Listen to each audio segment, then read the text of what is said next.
answers for them. Goiko, I already gave it to you.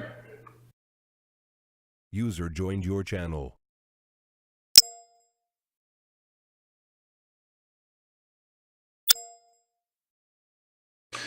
Sowers, if you go to self and then sound pack and then sounds deactivated, it turns your pings off. Enzyme and Frosty are currently not here. Enzyme's out. I think he was shooting something last time I saw. Frosty, unfortunately, had to run, I think, for a business meeting. So, unfortunately, neither of them are here.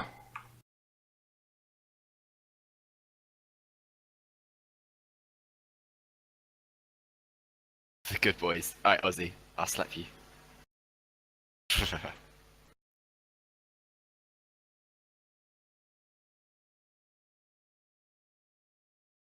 While we're here, does anyone need a donate or anything? Shut the fuck up. Wow. We're not busy already. Anybody need some ranks? Oh. We have Tim in here that while we're here. No. Shut the fuck up. I don't think he can set ranks in TeamSpeak anyway.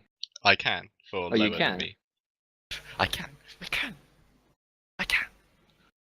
I can set anyone lower than me, so like teachers, contributors, etc.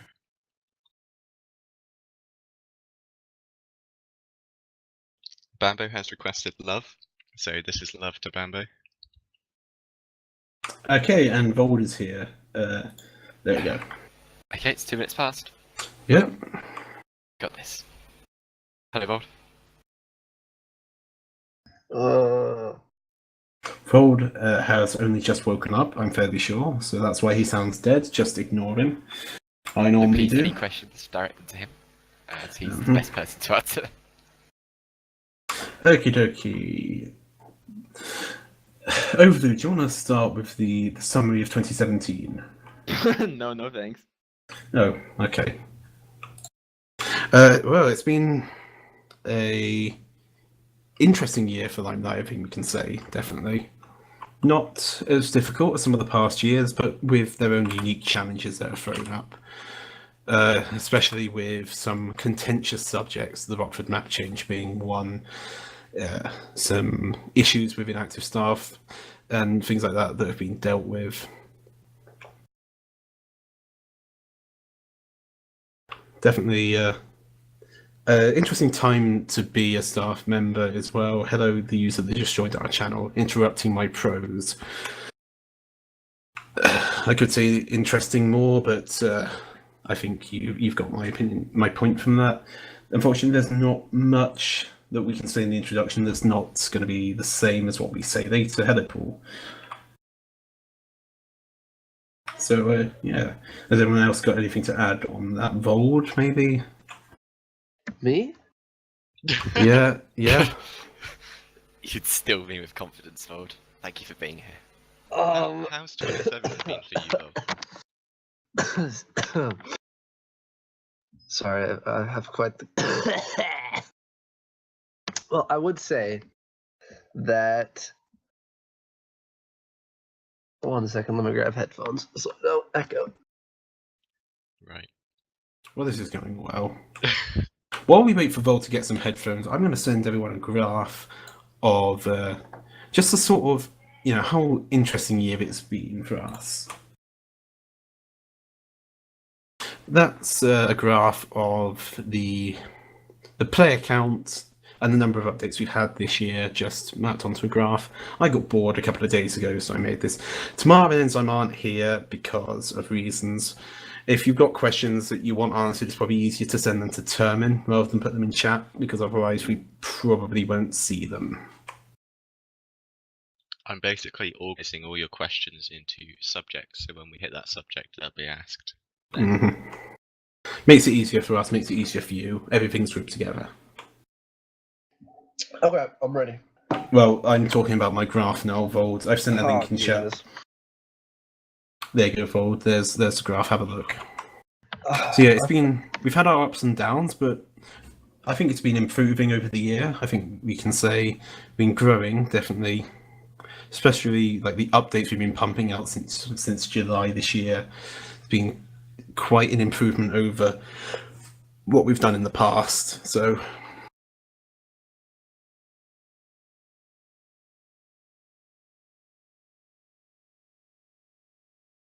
Can I talk now? yeah, you can talk now. Actually, no, you Alright, can't. cool. No, you can't. Daniel, or anyone, if you double-click Tevin's name in TS, it opens up a chat window. You can send a message to him there. Okay, Vord, now you can go on. So I just wanted to do a little intro to talk about business, because I know probably a lot of you guys don't even know what the hell I do. And you just assume that I like to sit in the back and do nothing. But I do in fact do something. And mainly this year, I've been trying to figure out what exactly LimeLight is going to be, what the goal of our community is, which I feel like a lot of you guys would probably sympathize with, because I'm like trying to get everyone heading in a direction as a company and as a community, but we obviously have a lot of issues with doing that, because we have a lot of people and a lot of different views and points on that. So later on we can hear about your opinions on what LimeLight should be, and I can explain what I think LimeLight should be, and we can sort of have a little discussion.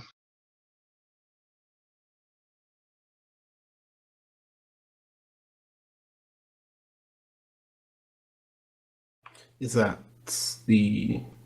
No, okay. Well, if you want to talk about what I've been doing in terms of non-direction, let's see. I've been doing contract writing, working on the legal standing of the company, managing the terms of service and privacy laws, compliance with the new, or I've been working recently with the compliance with the new privacy laws. Been working on. I did a risk analysis. There's a business section right at the end. Oh, sorry to interrupt your flow about the intricacies of GDPR there, but yeah. Yeah, well, I do more than just nothing. He does nothing, guys. That's what That's you the really... disclaimer before you all send questions like, where the fuck has Vold been this whole time? Yeah, he does. Just get that one out the window. He does a lot of great work behind the scenes. I've been working with him now for 4 months, really. Like, we've been working together quite heavily on a number of aspects, I think we could say. So yeah, he's a great guy. He does a lot of work behind the scenes that is really important for what we do as a company, but it doesn't really get seen. Yeah.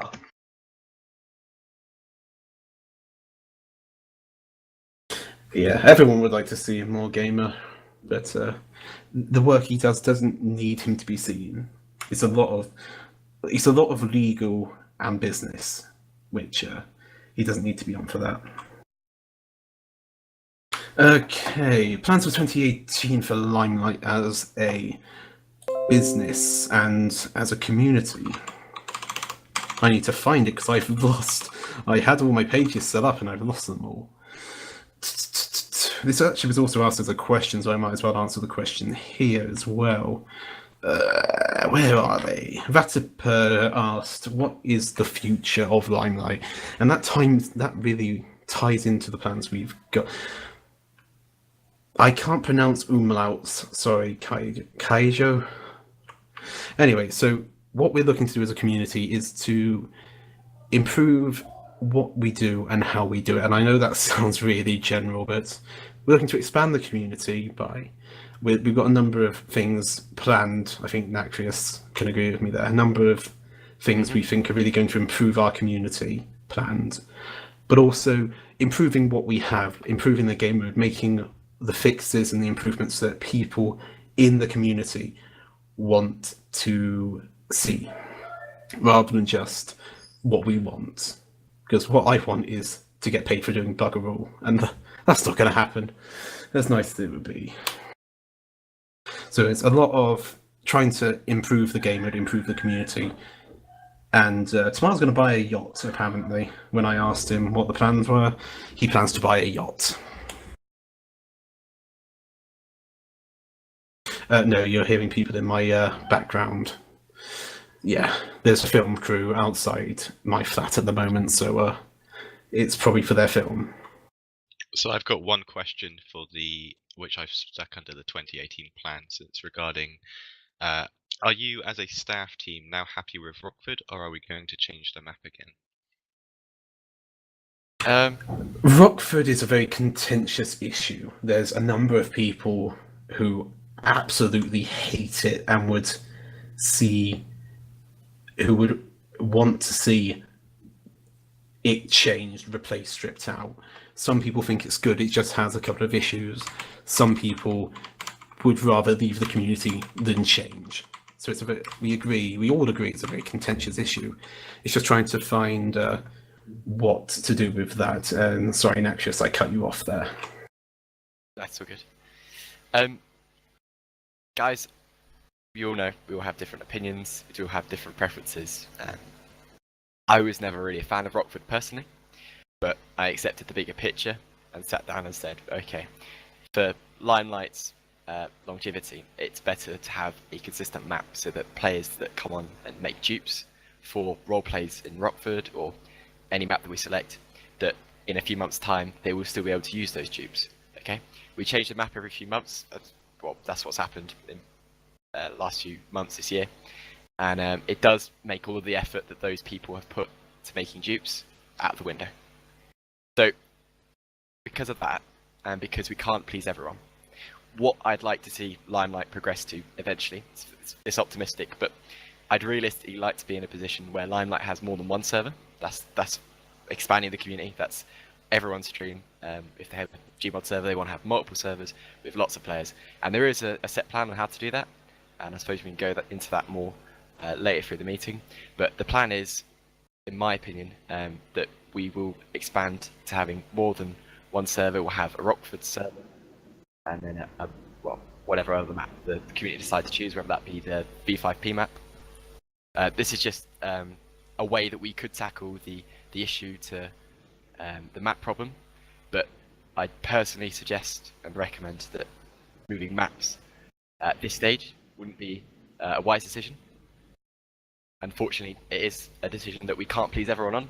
If we move to V5P, those that do prefer Rockford, they are going to be put out by that.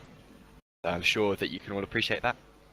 But there are plans in 2018 that we'll look at more advertisement sort of related stuff that will drive more players and will add demand to the services to perhaps a position where we might look at having another server.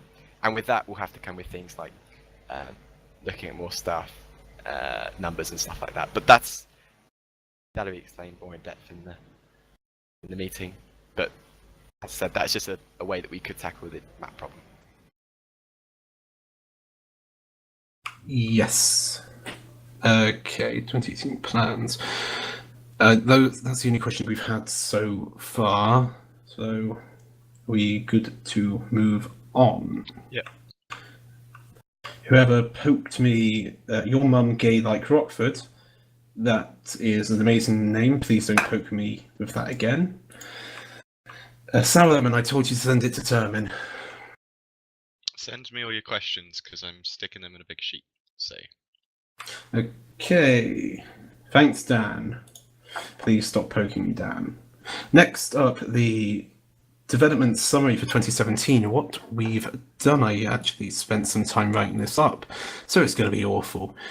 In 2017, we've made a large number of changes, both within the development team itself and within the game mode, the web services and everything else surrounding.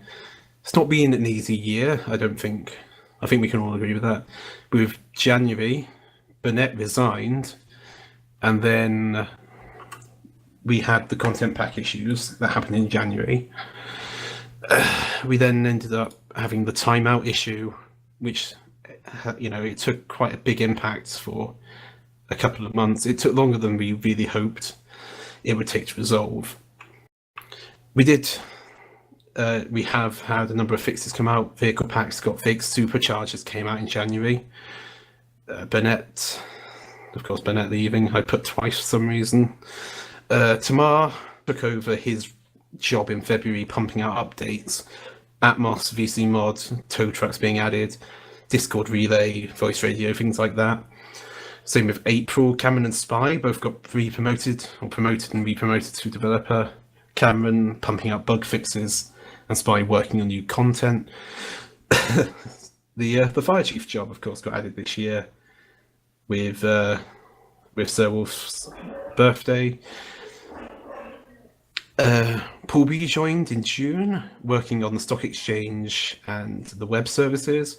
Brunette returned in June. Then, the 28th of June, I think, or July maybe, I got promoted. Woo. Vehicle doors, numerous bug fixes, exploit fixes, and more suggestions being acted. Feels, please stop poking me. Vehicle door system, and then over the summer, Chaos and Control and Rockford.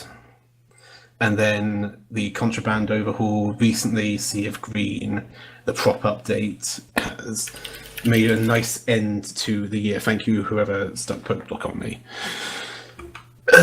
Sea of Green, prop updates, and all those things. This year we've made 3,853 changes to the game mode, with 98,633 files changed. Paul B made 34, Spy 57, Rock 104, Bennett 138, Vol made 79, Tamar 187, Cameron 250 for Cameron, 289 for Frosty, and I made 2,614 this year.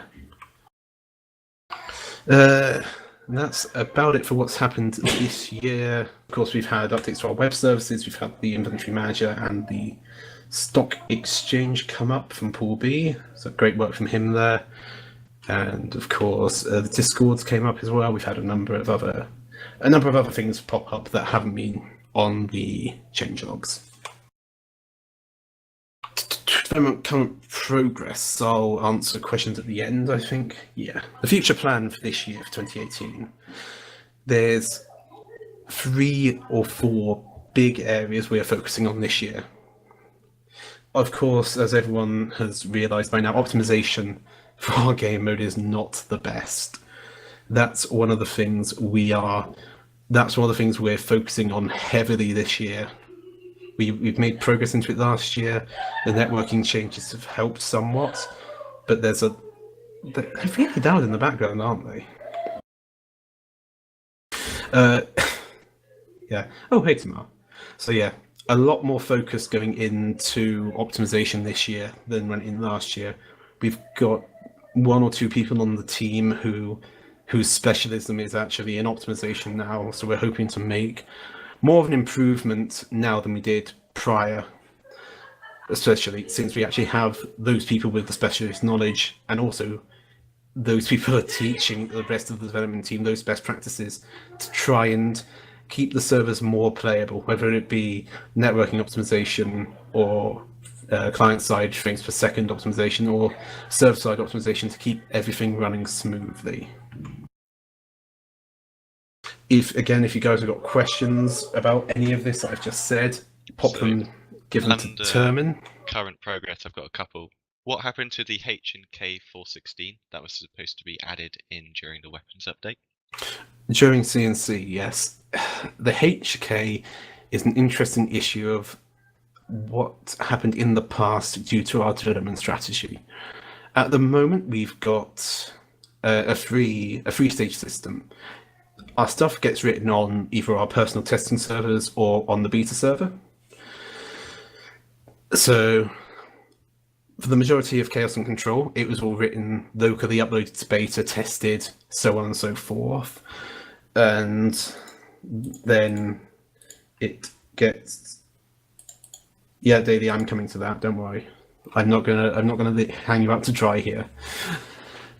Unfortunately, another change, which was in the weapon base, was also on beta. So it was a newer version on beta than was on live. We didn't realise that it wasn't supported. It went to staging. It didn't work. We had to take it out. Unfortunately, by that point, all of our media material was already written. It was too late to change it. It got pushed out. Also, the fact that the weapon is actually unsupported by the creator, there's not much of a chance of getting support for it, with the only option to be essentially to rewrite the thing from scratch. and that would remove a lot of the functionality that's built into it, simply because there's none of us in the team that is extremely experienced with CW, so things like the attachments actually showing up would be more difficult to add. Not impossible, but more difficult, which would then slow down the progress on other projects. It's trying to find that balance between realistically a less important feature and then other things that are also going on, because there is quite a, I'm sure the administrators here can agree with me, quite a few things going on in development at the moment. Yeah. Okay, I got one more question in this section. Is the stock exchange still a thing, or has the idea been dropped? That would be a question best posed to Paul B, since he's here. Sorry, did I drop you in? Do you want me to just make up some bullshit? Nah, I can I'll do that answer for it. you. Basically, me and Joe's been talking DMs about how to get more active, and it is going to be happening. Just waiting for me to come back on the 13th, and waiting for some systems to be created and me getting access, and I'll be back running fully again. Yeah. However, as far as I know, the base system, putting money in, depositing money, withdrawing money, investing in stocks, that all should still work. Yep. It does. Yeah. One just relating back to the previous one, how hard is it to work with CW, and would a simple person like himself, it's not my words, Wesley, be able to work on it? That would be, I've actually, one of our contributors, Goigel, who's worked with it somewhat, has gone through the code base, would probably be in the best position to answer this. If he wants to. Okay, yeah. He can't speak. Dealing with CW is hard. It's a very big code base. So I think I'm getting the accent right here. And yes, that is a point that I've made before. When Falsey did the original weapons overhaul, it took him, I think, how many months did it take him to actually get that written? He is unmuted. Oh, I found my TeamSpeak talkie. Okay, so basically it's a big code base. There's a bunch of hidden functions that he does. I don't know why he does it, but he'll have 3 functions to handle one thing, and it's not immediately clear which function you should be using. So what'll happen is, and none of it's commented, there's like 0 comments basically. So if you pick the wrong function, it'll look like it's working, but you'll have missed like one of his other helper functions that was supposed to fix something else, and then it's just like a flaming pile of death. Yeah, having looked through the code that does the modifications currently in server, that is, I'm surprised that it just hasn't keeled over and died from how awful it is. Yeah, for example, one thing I did to make something work on my own server, I just spammed the attach function like 4 times to get it to attach scopes to people's weapons automatically. It's not ideal, but you have to deal with it.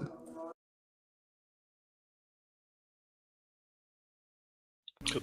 So the next section is development, future plan, and overview. Yeah, I did that. That's the. Oh, I didn't read all of it. I didn't read all of it. Sorry, I didn't read over it. For 2018, a couple of key areas. Optimization, I've gone over that. Bug fixes, of course, remaining important to us, trying to make it as easy for you guys to play without having to be interrupted because something's broken, something's, not working. Community suggestions is the third key area we're focusing on, even more than we were before.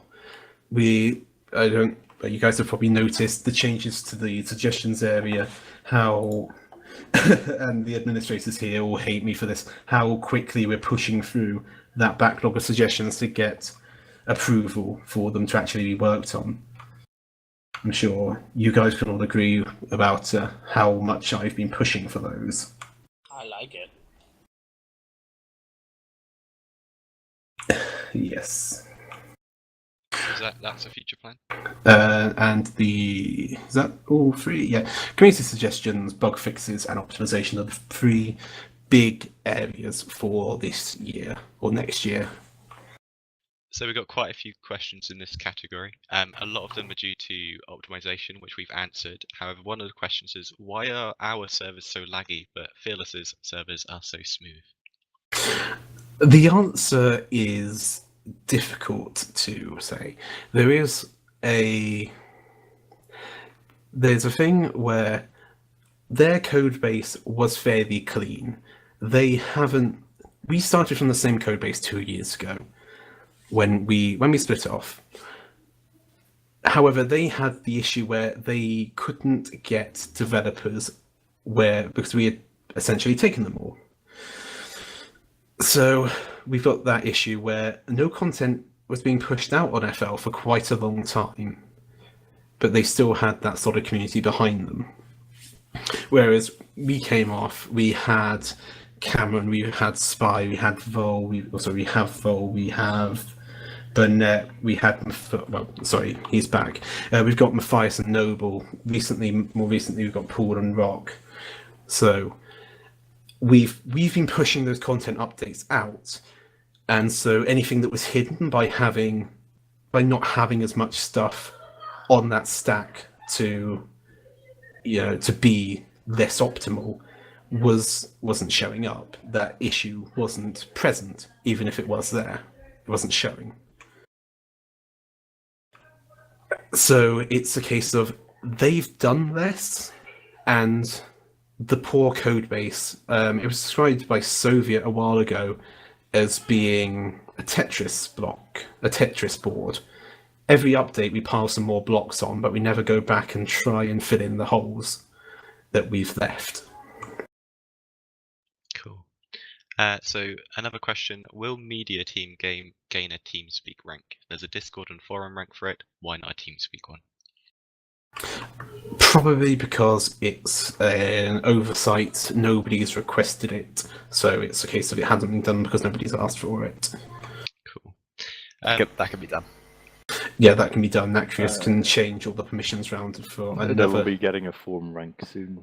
They've already got a forum rank. Do they? Yeah.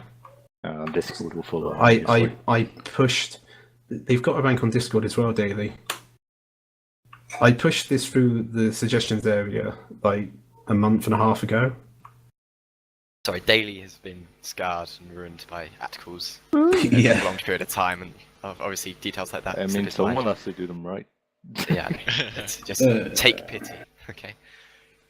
We got a couple of questions asking, when will map rotation be implemented, and do you see a map rotation on the same server a possibility to fix the map problems? I was having an interesting conversation with somebody about this a couple of days ago. It really depends. I would prefer 2 servers personally, because it doesn't have that effect of splitting the community, people who don't want to play Rockford not coming on. So, but also it's more difficult to implement a rotation that works well and doesn't break things.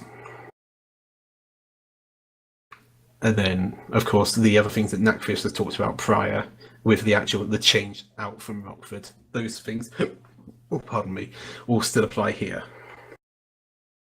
Cool. So there's a couple of map questions relating to Team V5P. We've already discussed the map previously, so we'll ignore those for now. Sorry, I'm gonna continue on with the Hello Tamar 1 and 2. Yeah, but it's that case of people. It don't question it. It's Foster here. Wonderful. Yeah, hello. Finally got here.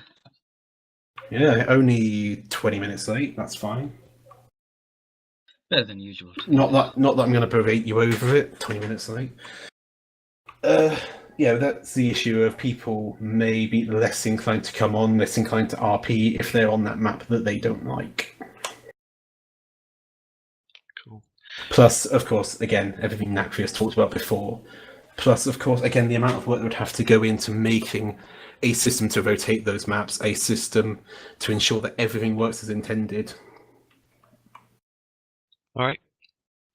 Will the shotgun be nerfed since ceramic is removed, or is it going to stay ungodly OP?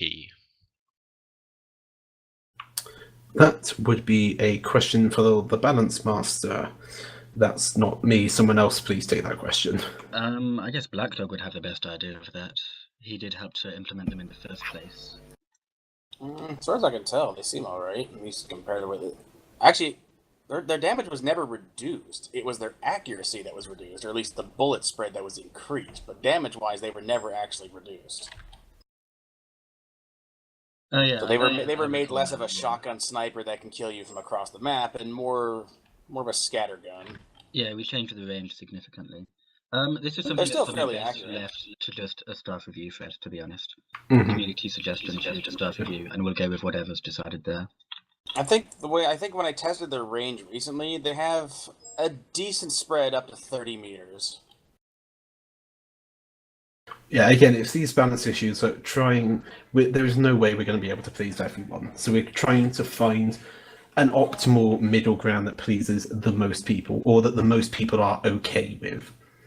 If you feel that that balance is off, there is always the suggestions area, and considering the way we've been going through them, it shouldn't take that long for it to get done. Cool. I got another question. Is ECSE or RFSE still a thing, or have we dropped the idea? I'm afraid That's the stock exchange. Okay. We've already answered that. The stock exchange is still up. We haven't developed it further because we're waiting for stuff in game, and so that's why it hasn't moved further. But it all still works, and it's still active. Yeah, so to expand on that, there's two major projects currently in the works which we'll expand on before we make any major changes to the stock exchange. So the first one is going to be the beginnings of a more proper crafting and market system. We're not going to remove the market entirely, or even at all to begin with, but we're going to try and add some basic elements for resource generation and crafting. This is an interesting one because from feedback we've received over the months, it's been quite split on what people actually want with it, and the loudest minority tends to flip every few months.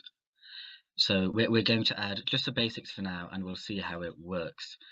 Something very important is that we don't want a system like the MEF system, for example, where everyone is required to spend all of their time and energy focused on making materials. This isn't a crafting game. The primary focus should always be roleplay, which is why we're going to try and implement a simple and fairly nice to use system for now. One that works more in the background, like the current contraband. So yeah, crafting first, and very simple crafting, followed by improvements to the in-game clan systems. So whether that just be adding to the F1 menu and improving that, or adding a couple of other possible systems, which we'll expand more on in the near future. We'll get that done first. Possibly clan banking or inventory, which could then be linked to the stock exchange or similar. Cool. So the next one is some emergency lighting options on emergency vehicles aren't completely customizable. For example, red, blue, etc. Options that aren't always all included. Will this be fixed?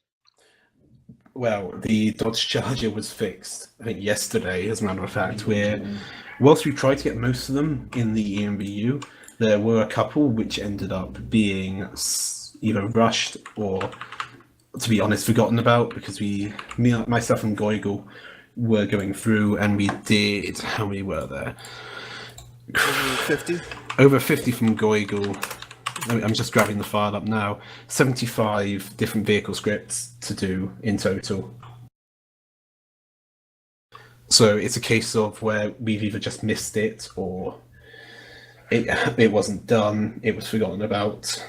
We've been trying to go back and through, but it's a case of if there's some that aren't customizable, it's probably best to either post a bug report or a suggestion about it, so we actually get alerted to it, because most of the developers don't actually play, so it can be hard for us to find.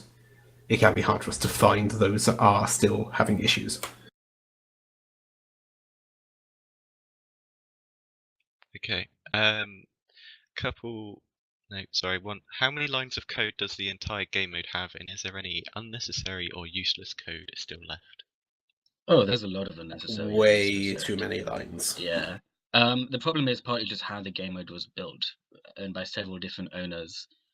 And then during the FL period, a lot of different things were added, and then we continued to add on to that. And until, well, to be honest, until Doc came around, we didn't have a major focus on optimization. And he's definitely been helping to change that and improve more rigorous coding standards. Even improving my own code, which is a bloody miracle. So, but Yeah, yes, his code looks like somebody. His code looks like someone trying to solve a crossword written in Hungarian. Yeah, I actually wrote in the development area. I wrote a post about that, the entire thing about the code base. The code base we're using dates back to, when was it? Based somewhere around. The original was in 2004, 2005 was when the original code base was used. From what was this? Light RP. Yeah. Mid 2005 when Lua was brought into the game. So, yeah, Serious RP, Crap RP was made, then Dark RP, Taco Script, 2007 with the game mode Boom, which created RP08, which then was leaked, which turned into Cider, which then was renamed, which became Applejack, which became the core of City RP. City RP was worked on from 2008 to 2016, 2015, sorry, and then in 2015 FL split to become LimeLight and FL, and we had our own stuff put on there. So it's quite the history. Yeah. A couple regarding the process to get updates. So how hard is it to get updates through, and what is the way you worked on approved suggestions? Right. How hard? Sorry, what were the two questions? How hard is it to get updates through, and what is the way you work on approved suggestions, so they kind of fit together? How far down is Do you this? mean as in from suggestions going through to updates, or more how they're developed in stages? Okay, yeah, I got it. How hard is it to get updates through? It depends on the updates. Some of them hit delays in being made. Some of them ended up catching a developer who was lucky, had a lot of free time and was easy, so got pushed through in hours. So what we'll do is, just to generalize for larger updates, we'll have the plan, which gets written, whether it be by the admin team, the development team, or anyone in between. The plan for the update gets written, that gets implemented by a developer, that's on beta, it gets tested all throughout that. It's finished, it then gets tested again by the admin team to make sure it works as expected, make sure everything's working right. If you've got questions, it's probably best to send them to Termin instead of the chat. Goes on to beta, gets tested, then it gets put on the staging server. It gets tested there, because staging is essentially a copy of live. So anything, if it works on staging, it will work on live. And then it's on staging, and then it gets pushed live. And then then it will normally go through a process of bug fixing. So with CNC, Rockford, and the Stock Exchange, and the MVU, sorry, as well, they all had their sticky bugs things in the bug area, the sticky threads in the bugs area. And then that's how it gets pushed through the process. Yeah, staging is the exact same revision as live. Mm-hmm. Yeah. This is for Dr. Internet. Oh, I feel special. For G-Fire fire alarm system, if it gets approved, how long would it take to fully configure to meet server standards?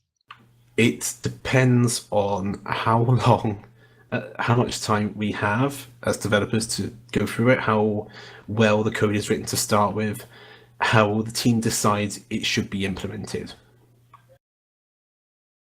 Cool. Why do you play for 4 hours and then the server crashes? It's quite a generic question. Yeah. we've been noticing and experiencing crashes less on the actual server because of the restart script that got added a couple of weeks ago. We're actually restarting at low pop, so it's not as unstable at higher populations.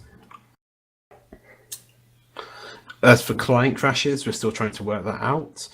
We've spent quite a bit of work when we had the major FPS issues a couple of days ago.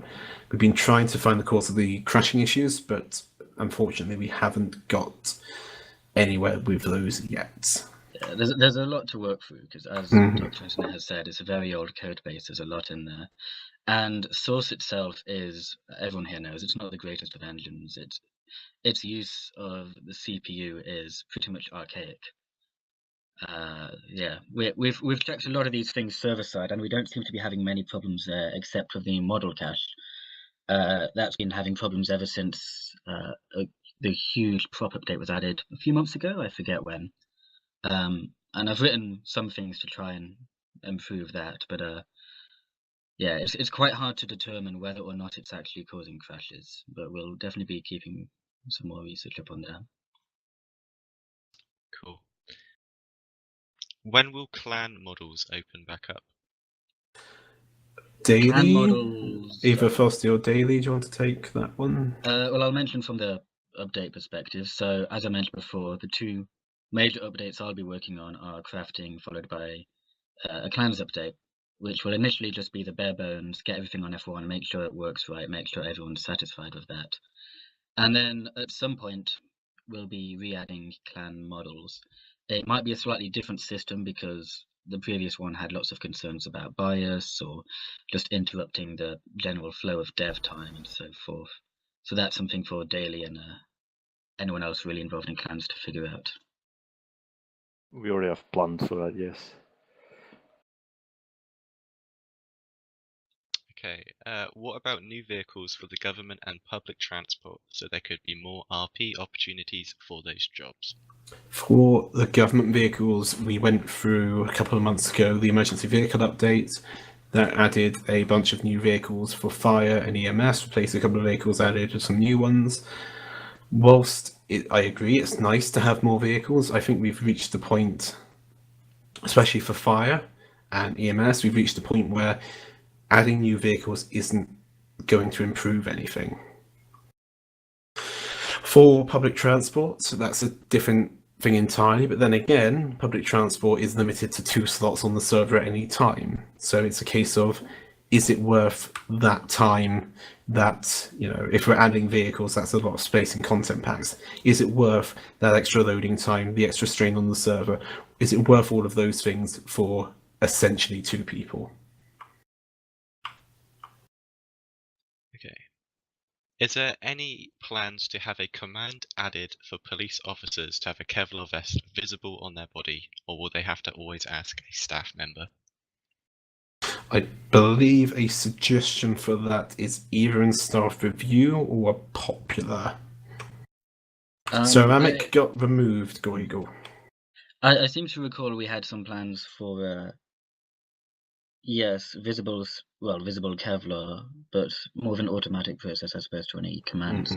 We're trying to phase out commands as much as possible, really, because it's getting too complex. And this isn't armor RP. We'd rather limit the amount of commands completely and replace it with some kind of either automated systems or just some kind of GUI.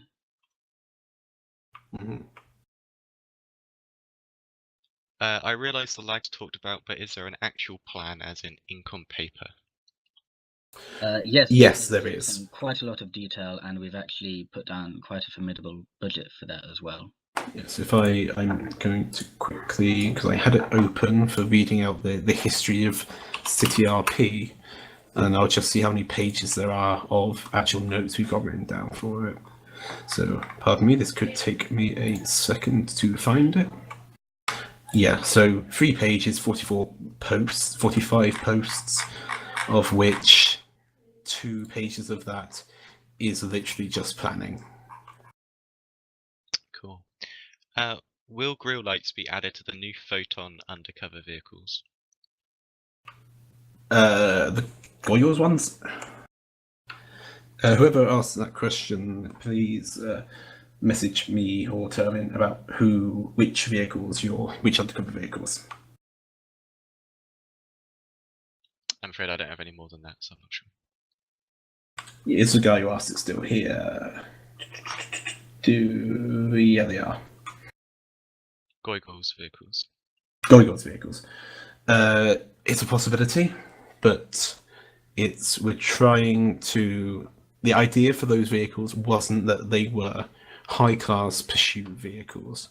It's if somebody's RPing as a mayor, well, not a mayor because they don't have access at the moment, but a police chief who might require to go to a situation, but they're not an officer, they're not a beat officer, they sit around doing paperwork.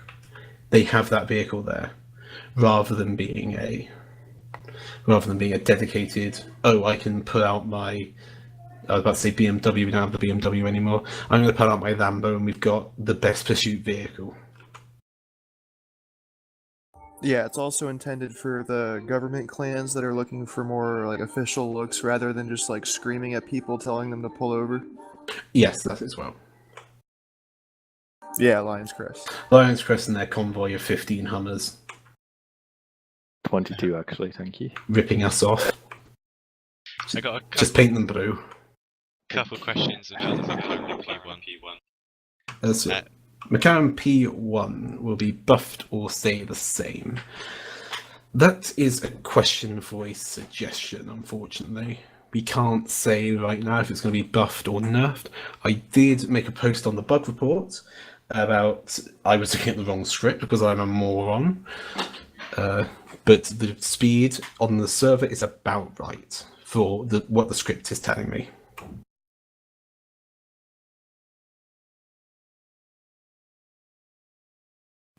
Either there is or there was, I'm not sure. If there isn't, feel free to post another one because it's been the 2 weeks, 4 weeks, however long it needs to be. Cool. What happened to the Trabant? Was it permanently removed? The Trabant was identified as being one of the causes of crashing. That's the issue we're having with this. It seems to be multiple factors causing these crashes. So removing the Trabant was a stopgap measure to try and alleviate those crashes. The same way the VC mod is currently disabled because it was causing massive frame drops with certain vehicles. Trabant's model will be replaced with one that doesn't cause these issues in the near future. We have got the vehicle guy working on them now.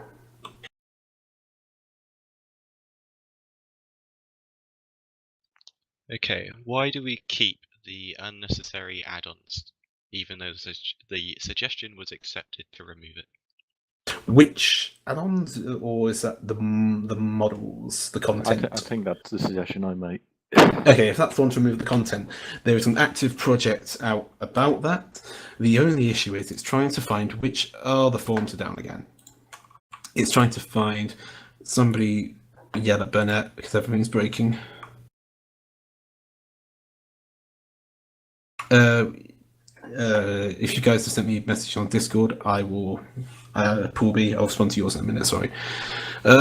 So there is a project on to replace and fix the content packs, shrink the content size down, remove the content we don't actually use, fix any content issues we have. The issue is two main issues. That is because I'm a cuck, yeah, thank you. No, the two main issues is that firstly, it's trying to get authority to re-upload the content or some of the newer content. Like for Bambo, I think Bambo's here, right? Yep, Bambo's here. Bambo did an excellent job with the props pack where he got permission from everyone who was involved. Every content creator that he got models from, we've got permission from them to re-upload their content. However, some of the older stuff, like you guys know the big house model that was on V2D, like that model, we don't actually know who made it, so we can't go through that process because we don't know who made it. That's the first issue. And the second issue is that there's how many packs of content now? I will check that I've got them downloaded. many. Too many, yeah. There's 93 different content packs that end up being downloaded. 93 workshop add-ons that get downloaded.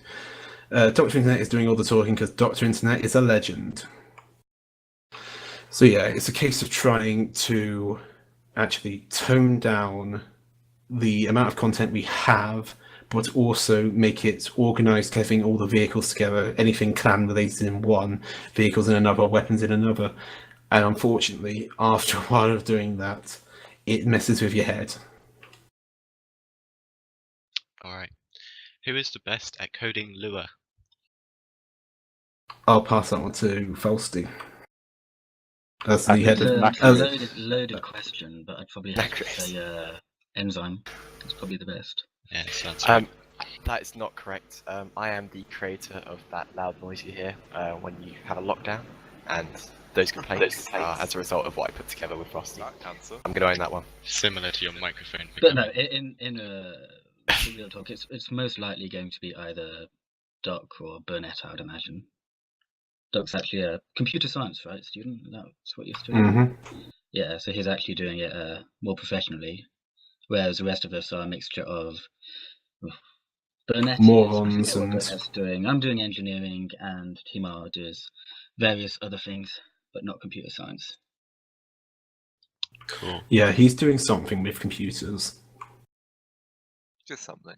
Something, yeah.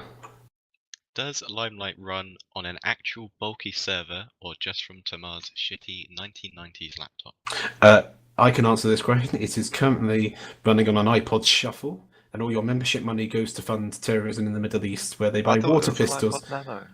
No, it's an iPod Shuffle. It's a Shuffle. Oh, okay. AK-47s for everyone. But they're water guns. But because there's a drought there, that's, you guys are killing people. Stop paying membership, guys. Dr. Internet's opinions and comments do not necessarily. Cool. Can you fix the lag on the build server or even the rubber banding? It's annoying when you're trying to build and get pulled back.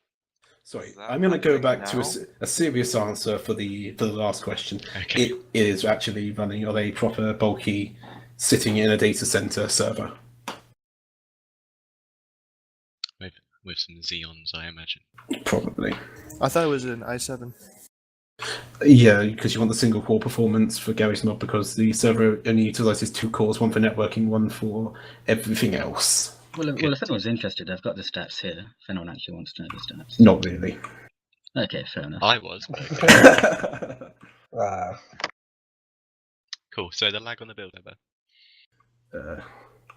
If I may interject, is that happening now? Because if it is, then... Rubber banding on build, I think, is due to where it never used to get restarted, because only Black Dog and I think Daily went on build, so it would end up having 3-4 days of uptime. You just have to start them to restart it if there are issues there, and then it'll be fixed. And also, because so few people go on it, the auto restart script kicks in basically every 6 hours on it now. Yay. Well, no, Goigle, because we're not going to use Cron to restart, because that kicks everyone off. Whereas doing a Lua change map resets all the time and doesn't kick everyone off. I care about the users, Goigle. At least I don't fill my scripts full of daddy please. Oh. No comment. Why can't we have more clan officers? It's only Black Dog's clan that has one. Clan offices. Clan offices. Yes, Office. that's the forum offices. I believe that the application for that is still open, if I recall. So you can It's not at the moment, actually. It will be though soon when I go back. It is still open because there are other people who can make them. You just want to poke us daily. I did tell you. Yeah, nobody's posted this. Nobody's posted one. Yeah. Oh god, I'm dying. I think that thread's still there, is it? Yeah, the thread's still there. It's still sticky. You can. I think it was just models that were closed. Yeah, models got closed. The application models for got forums is still open. Yes. So guys, just make a clan forum application. If Daily's access doesn't get sorted out, then there's a couple of people here who can still make them. So it just may take a bit longer, but they'll get made. Cool. let's try and rush through a lot of these because otherwise we're going to be here for a while. Oh, that's fine. We've only been here 55 minutes. I mean, 35 minutes, vastly. Are there any plans to make roleplay more interesting for jobs like gun dealer, doctor, and all of the jobs overlooked? Yes, again, this is one of the other things that Rambo, before he left, had implemented a plan for. And so there's a lot of things being planned, and there's a lot of things being developed. It's just a case of we don't have enough people to develop every plan at the same time. Some are larger than others, some are large, some are small. Some are extremely long-term suggestions. Cool. Can police sergeant get give pass access when there is no pres or secretary? Make a suggestion. Yeah. I guess we've got a couple of suggestions. Stuff like prisoner transport vehicles. I don't know if there's been a suggestion for that before. I think there was. I think it got approved. So I'll assume it's in the pipeline at some point. At some point.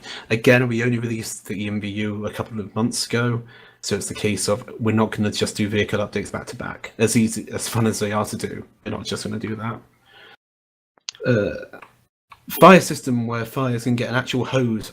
Oh, I would love this. I want like fire hydrants, and you can attach. So you guys know the WireMod's the. Oh, what's it called? The connector thing. You know what I'm talking about, right? Oh, Plugs and sockets for WireMod. I want something like that where you can physically attach a pipe to your fire engine. I would love that.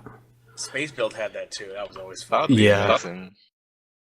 Again, but then stuff like that is such a big thing in terms of actual development time. It's a case of having time. It takes so much time. We need to have the time. Cool. And, will the fire department ever be able to take off their turnout gear? It's part of an approved suggestion. I think it's approved. Fairly sure it's approved. So watch that space. Will the new civilian vehicles with the emergency lighting systems be customizable too, or will they just stay as red-blue? Probably just stay red-blue. Again, I've got to get the thing up. I think Garry said there's something like 50 of them for... Wait, I'm going to interject real quick. It's not even just that. I don't know if it still exists, but there's this weird photon bug where if you give it the same customization as like the FPIU, it'll spawn photon on every single one of those vehicles no matter what. Even if you just spawn it normally and don't want photon to take it over, photon just grabs it kinda, and then everyone will have lights. I think I fixed that. Oh. I think I fixed that. Because it was happening with the SWAT van, and it was causing Photon to completely die. Thank you, Schmall. Yeah. Christ. Some of the code in Photon is so bad, but it's such a great system. But yeah, there's 50 different vehicle scripts, and Goigo's gone over them. He made them the first time. But that's not 3 times. He doesn't, none of us want him to do 3 times the work for what is a fairly minor, with all due respect, whoever asked the question, for a fairly minor thing. Yeah, I said the code running Photon is awful. Christ. Poor Noble. Running a profiler on that thing, Christ almighty. Adding to a previous question about the firefighters having an actual hose, I just had someone said there are modifications for firefighters on Garry's mod to have a fire hose, and then to be able to use it, you have to be close to the engine. Would such suggestions be possible on this server too? And I think the answer to that would be yes. It would be a lovely. Yes. Physical fire hoses would be wonderful. If not, then a swept hose. And yeah, Noble isn't a core dev he is a core dev, but he mainly works on lighting and components, rather than Schmel, who is a core, who actually develops the lead core. Cool, so the next one is, the Lambo sound is bugged, you'll have to download the sound for the Lambo manually. Can you add the sound for the Lambo? Yeah, post a bug report, so I don't forget. Was there a specific reason why the Trabant caused these problems all of a sudden when it didn't before? We don't know. It's a case of again, multifaceted. It's trying to find the things that are causing the crashes and removing them until they stop, until the crashes stop, and then re-enabling them to try and find which one of the things we disabled was actually causing the crashes. It's really a matter of trial and error. Mm-hmm. Yeah, and it's entirely possible it was causing crashes before, we just didn't notice. Mm-hmm. It's one of those And they're things. just rare occurrences Yes. that haven't really been picked up until now. And as Fogsty can attest to, for what was it? There was another thing like this which was causing havoc for a long time. It turned out to be something stupidly simple. So it's a case of trying to find it, especially with a lack of crash logs or crash logs that aren't providing helpful information. It's very difficult for us to find out. Cool. Is there anything about mechanics changing Windows? This would be 26 and myself and Toxic and a couple of the administrators. Yes, use submaterial tool to change the material for car windows. It's a possibility. You can always post a suggestion again to have that sort of thing added. It's a nice little feature. I would quite like to have it. So yeah, I don't see any issues with it if it gets posted about. Cool. What's up the recent Lua panic errors that have been coming up? I notice I get tapped out involuntarily, moments, minutes, or sometimes hours before it happens. Then I crash with no message or with error messages such as the Lua panic one. Again, we don't entirely know. Is there a way to minimize the Orsomium processes that are stacking up in the background? Firstly, do me a favour, write that down. Mm-hmm. And I need to check the F1 menu again when I get on. Like, that was having an issue with the crashes last time, so I'm going to check that again. Because if that's the same thing, I'll check that. Cool. So thank you for bringing that up. Does hosting so many Gmod servers on the same server impact performance in any way? Not particularly, to be honest. It's something we're always mindful of, and myself and Bernard are quite regularly checking the hardware stats.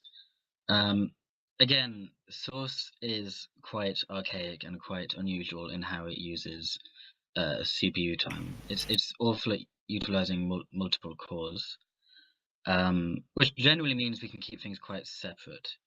But so far, we haven't noticed any major issues that are CPU based. Most of it just tends to be engine limitations itself. And storage space. Yeah, it is worth noting at times there are bandwidth issues. So, for example, we're paying for extra bandwidth from OVH because the default, even on the game server, was not enough for what we would sometimes receive.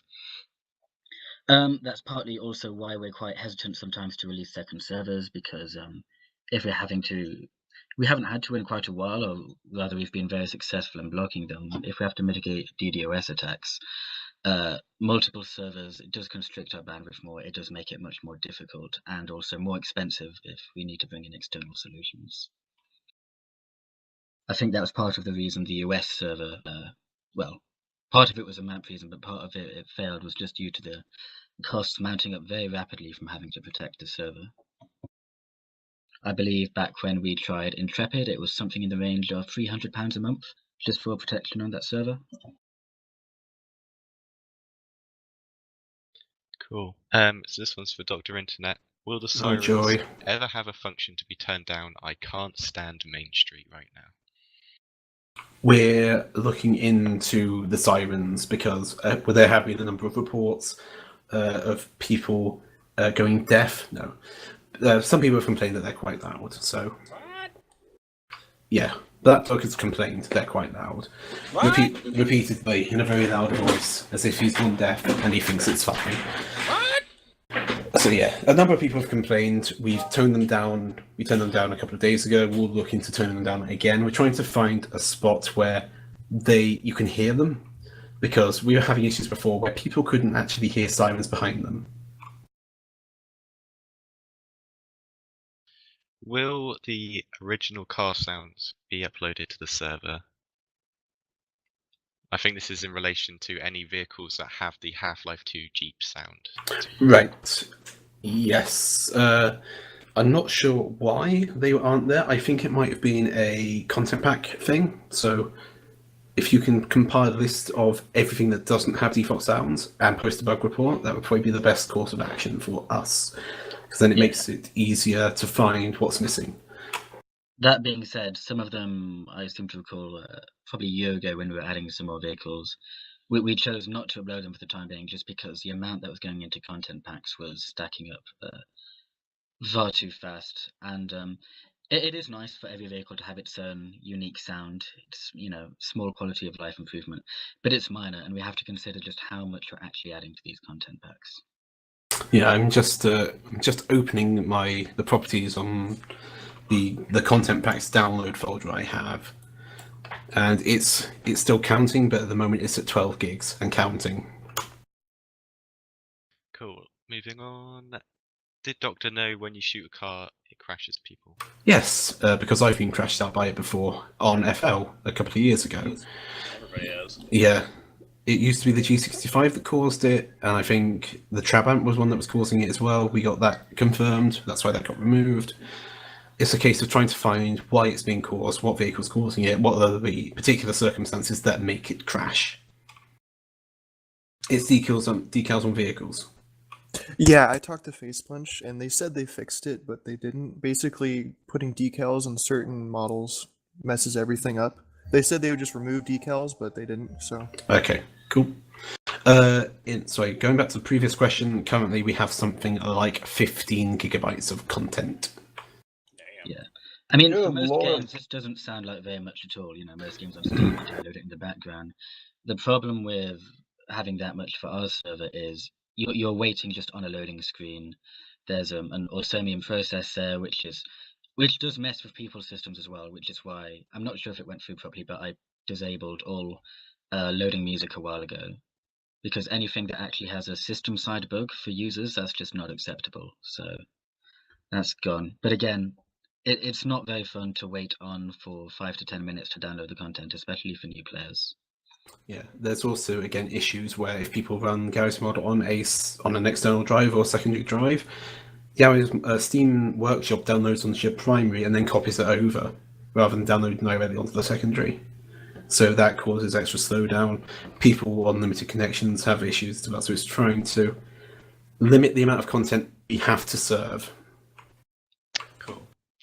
Will the defibs for Medic ever make a return? Possibly if we find more models and a different way to do it. I believe it was the cause of a crash, which is why they were removed way back. That's what I recall, yes. My memory's a little hazy, but I think that's what it was. Yeah, it was a crash, definitely. Mm-hmm. Is it possible I'm not against it, but we need a new model. Anyway, sorry. Yeah, that's an issue we've been having a lot recently. Is it possible to add some kind of surround sound to the sirens? In their current state, it's almost impossible to locate where the actual vehicle is coming from. I'll have a look, but they should already be on 3D sound. Should. Will there be a possibility to turn down the radio of the... See, this is an issue I've been having because I want to turn up certain people because my microphone's quite loud and I have voice loopback on because I want to know when my microphone's dying. The issue is, if I'm trying to talk to people who are quite quiet, there's no way to boost them up individually. So I end up hearing myself, which isn't a bad thing, but it's quite difficult to talk to people when all you can hear is yourself talking to them. So is there a possibility to change the volume of the... Not yet, because there is no way to change the volume of an individual user. Okay. Will the vehicle's maximum speed be added to the vehicle's description? We need... That was approved, wasn't it? It was approved, but the vehicle scripts are only stored server side. We'd need a way to parse them, send them to the client. So, yeah, it's a dynamic system that would have to be done unless we just wrote it in like we did with the descriptions. So it's depending on how we do it. I don't think it would be an issue to just write it in. Yeah, the issue is recently we've been going over... Oh, I had questions I was meant to read out. Oh, God, I forgot about them. So, yeah, one of the questions was about vehicles and if they're being improved. and I need to find it. I got too many windows open. All my development questions are done, by the way. Oh, wonderful. In that case, I'll move straight on to them. Cool. So yeah, it's a case of trying to keep the updates balanced and make sure everything is actually correct. Same way we are having issues with stuff being still called Evo City when we move to Rockford. Okie dokie. Next up, the questions that were sent in before, let's go over them. When can we have a Space Engineer server? This was actually a question answered quite in depth during the discussion of the suggestion originally.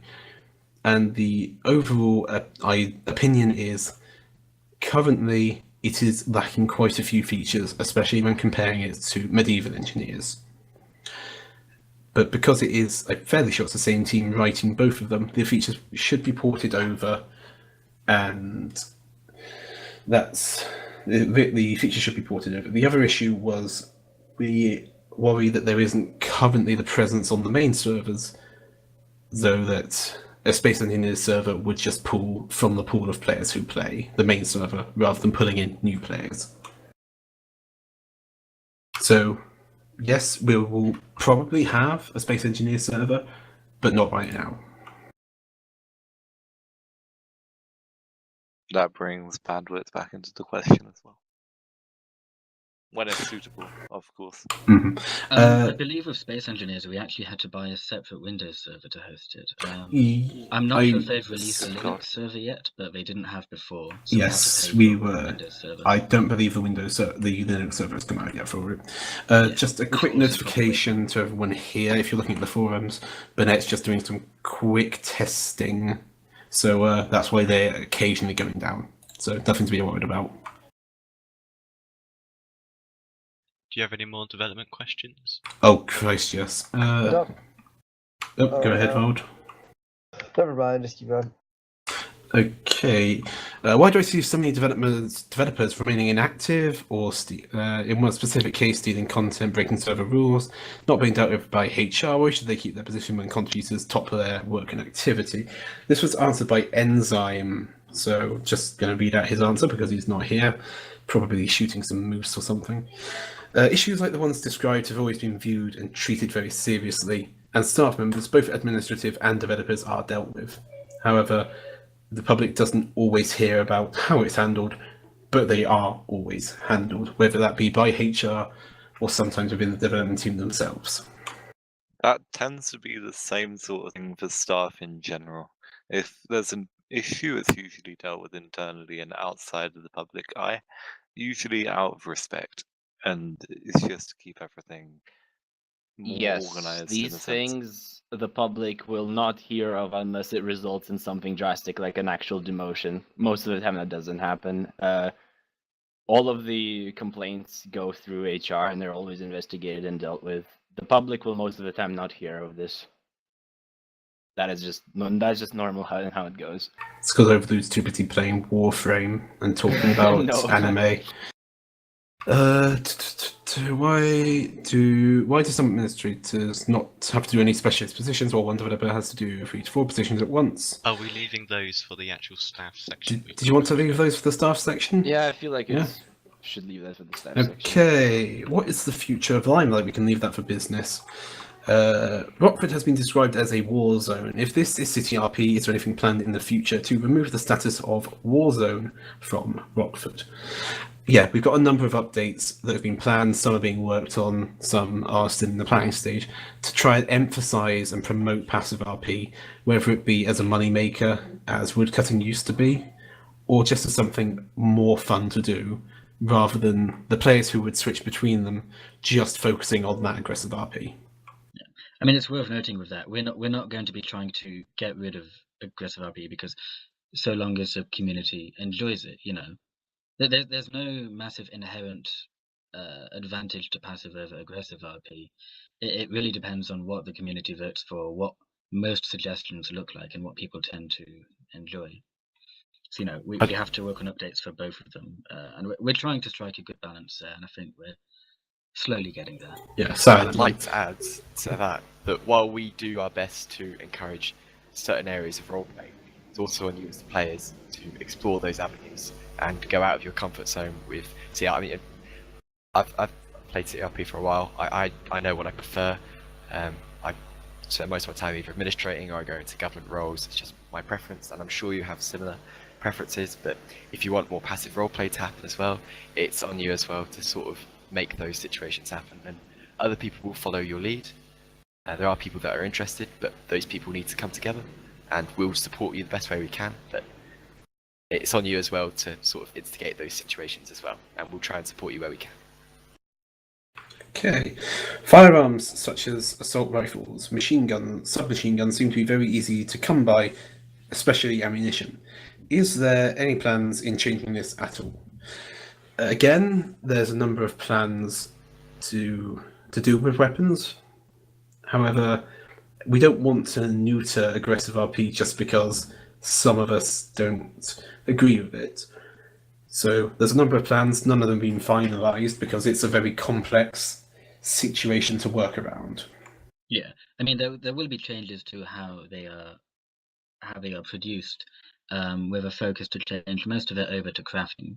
So when the initial crafting update is released, we won't be getting rid of the market or changing that. We'll probably try and balance it slightly so it undercuts the market. So you have to do, a bit of passive manufacturing production in order to make them if you want them cheaply. Possibly. It entirely depends on what you want to do. We've tried to add quite a bit of progression to the system, so it's not instantly, you start up. Even if you have, millions of dollars, you can't just suddenly be making the best weapons. It's more time limited as opposed to money limited, this system, which should help limit things a little and bring people together. But yes, we might be changing how these weapons are produced, probably getting rid of some from the market, if that's what the suggestions indicate, once it's used. One thing that will definitely be changed is the weapon mod system. For a bit of context, the weapon mod system is pretty much how I learnt to code under the tutelage of Sol, who didn't want to make the system himself. So it's, how to describe this? Doc would have God awful. it's a crap system, and I need to fully overhaul it. And in the process of doing so, I'll probably change how weapon mods are produced or used. Anything else in terms of development? Yeah, it's his code is like a house being built by a child using nothing but an axe and a picture of a house. I was gonna say Lego bricks, but okay. It's like a salad recipe written by a corporate lawyer using a phone autocorrect that only knows Excel formula. I'm not going to continue because he already knows the spiel. More questions. That you need to speak to Burnett about that, not me. Sorry. Next question. There are quite a few vehicle imbalances from the game, such as the 1980s RV being able to go from 0 to 30 in about a second. Are there any plans for vehicle revamp in general, as well as there many other examples of this? Yes, there are.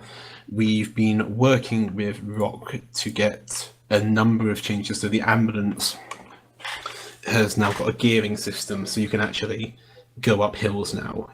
So we're looking to try and see where the issues are with vehicles and get them resolved. And actually, we put a higher focus on QA on this time. So we've got that balance of price versus speed versus handling versus performance.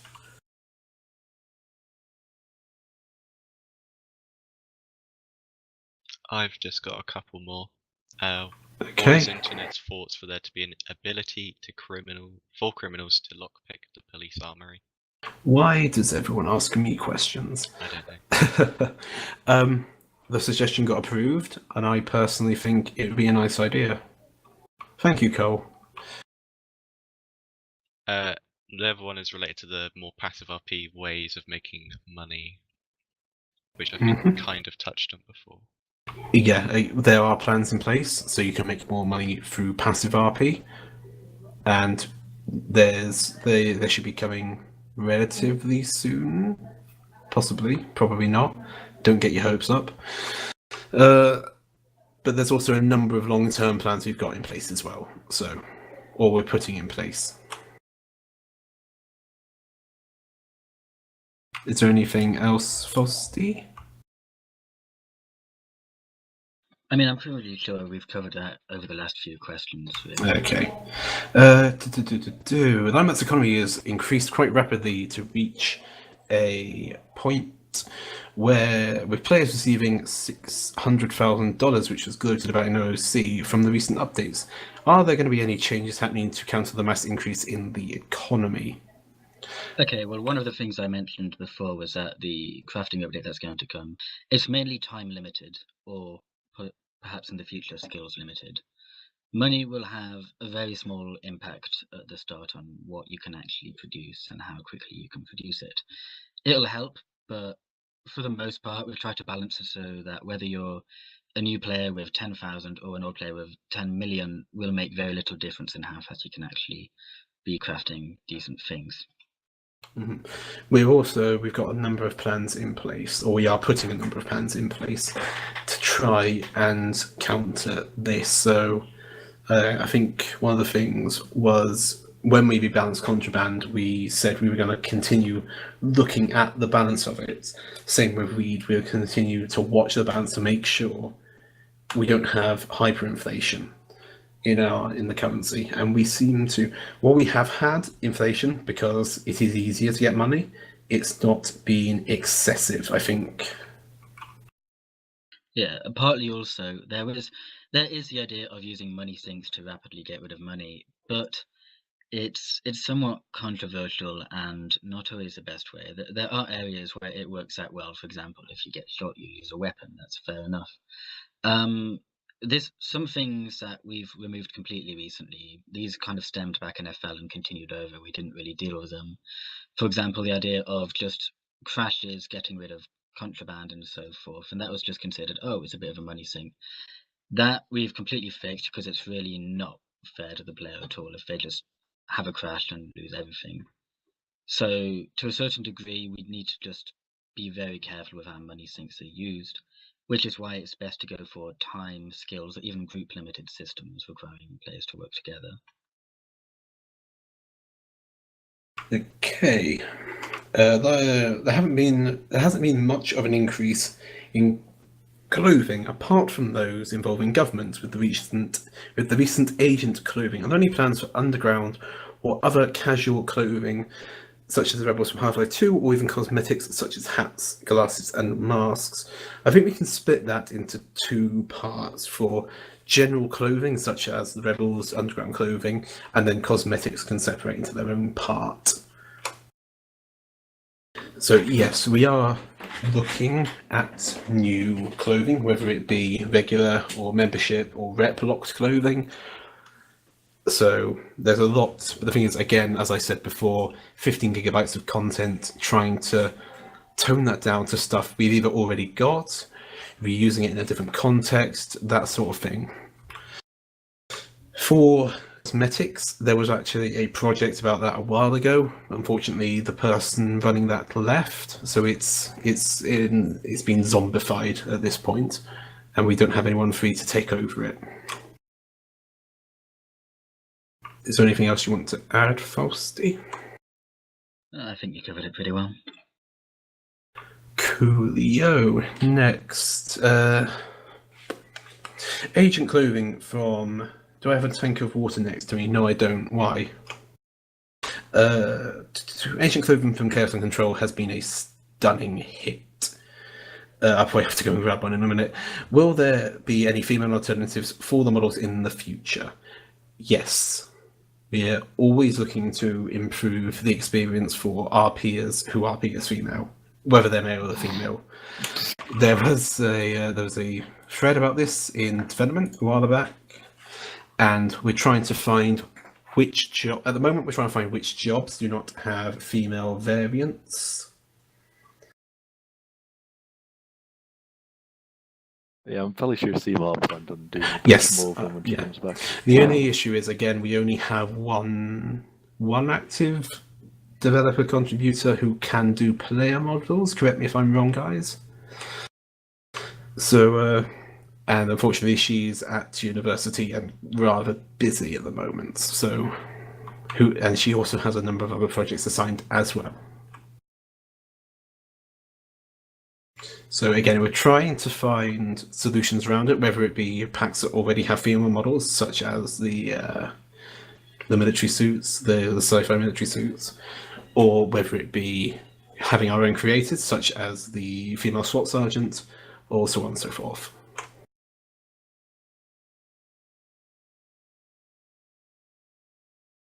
Sour Lemon, military RP is a type of RP. Surely a military RP server is also an RP server. Next is more questions. Why are there so many questions? Agent Clothing, staff members, update to the... Okay, the update of Suit to get the content from Suits and Roberts has been requested many times, has been approved. Currently a project has been wanted for many years. Is there an update to this, as if it's in the works, or where it is on the list of priority?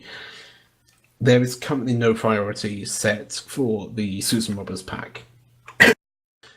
The way we're doing projects at the moment is we're either being assigned or taking projects as where they fall in that priority. So optimization is our high priority for us right now. So it's taking more of our time. Falsey said he was working on the crafting system. So things that tie into that would be a higher priority because that's a new system that's coming out. We want to make sure we actually keep improving our systems rather than just leaving them to die as we did with Meth to an extent. So there is no priority for it yet. So unfortunately, I can't say really. Yeah, I mean, to expand on that, how we're determining priorities, some of it is just the long-term things that we've known have always needed to be done, so crafting, improvements to the clan system, optimization, or fixing vehicles. Things that don't really add much new actual gameplay or content, such as new vehicles, are right now they're pretty much bottom priority unless it's a bug fix or replacement. You know, all it's doing is adding to our content pack issues and adding, admittedly, a new vehicle to the server, but it doesn't add any new mechanics or gameplay. We've had, thanks to Dr. Internet, putting in a lot of work on making sure staff review threads come through. We've been going through all the community suggestions that are really fast-paced, actually. And what we'll probably do within the next couple of days before Christmas is we want to have a development team meeting with the business team and pick, let's say, 10 to 20 of those threads initially, attach prices to them so we can have dev contracts properly do them, and a priority order once the other things are out of the way. Yeah, just for reference, currently there are 2 pages of ongoing votes right now, a page and a half of ongoing votes, with 12 pages of ones that have been finished, 12 pages of approved votes, 5 pages of finished and denied votes. This has been in, what has it been, 2 months, 3 months, something like that? That sounds about right, I think, yeah. Yeah. We've gone down from something like 15, 20 pages of suggestions. We're currently waiting on 7 or 8 pages in staff review. The suggestions area is down to about a page and a half between them. So it's just trying to... Yeah, there's 5 pages left in staff review. So they're going through quite quickly. We're not done on development yet, I don't think. Yeah, I mean, realistically, we're trying to change, because previously we did try to focus on suggestions, but it was never very structured. What ended up happening was devs would choose a project they either enjoyed or thought would pay decently and would go for it. And that's great, but it was very prone to interference by devs' personal interests or what the admin team wanted rushed in particular. That was a pretty big problem, actually. Whereas now we're just going through the community suggestions, we'll make a priority, attach a preset price to them. So, you know, if the devs want to be paid, they pretty much have to do the community suggestions that are priced, or other major projects. They can't just do their own crap anymore and say, hey, look, I've added this system no one wanted, pay me £150 or something. That's not a thing. Shame I've been getting away for that for the past 5 months. Yeah, you're a lucky bastard, aren't you? Second last question, nearly done, unless Termin, if you've got any more. Nope, I'm stuck. I'm not taking any more about development. Oh, okay, well. Has it ever been considered simply coding a new game mode from scratch instead of trying to improve this one? Yes, it has. However, the amount of crap we've got currently built up in our game mode through the various plugins we've got, add-ons, integrations, everything like that would have to be recreated in the new game mode. The amount of work that would go in rewriting the base, and it also means that then it would be a snap changeover. If anything breaks, that we have to take back everything. Whereas with the incremental changes we've been making, we replaced networking in one, and that was it's a big chunk of code, but it's not an impossibly big chunk of code. Impossibly big chunk of code. So 50, 60 lines client side, something like 500 shared, and 100 client server side. That's not a lot of code for some massive improvements in our networking. And it's also worth considering that, we're a fairly small development team. We have a limited amount of developers and we have a limited amount of money. When we work on really large projects, not only are there all the initial release compatibility bug issues Dr. Internet was just talking about, these projects have a much higher risk and they're much more vulnerable to failure caused by someone leaving or just getting stuck on one particular issue you can't pass. Whereas if you just work on things in sections, so our current plan for optimization is to go through the different modules and improve and come up with a new core from that eventually. It's a bit more complex and in-depth, but that's the general idea, to break it down into modules. So if one dev leaves or if something happens, it can be passed on, we can inject a bit more money into it and see if we can get it pushed along. That's not possible with a whole game mode rewrite. Mm-hmm. Yeah. So currently everything is broken down into modules. So being able to go through each one individually means even if a dev leaves, you've lost one module at most that needs to be redone, which isn't an awful thing, quite frankly. Last question. What will happen? I'll leave that one for business later. Okay.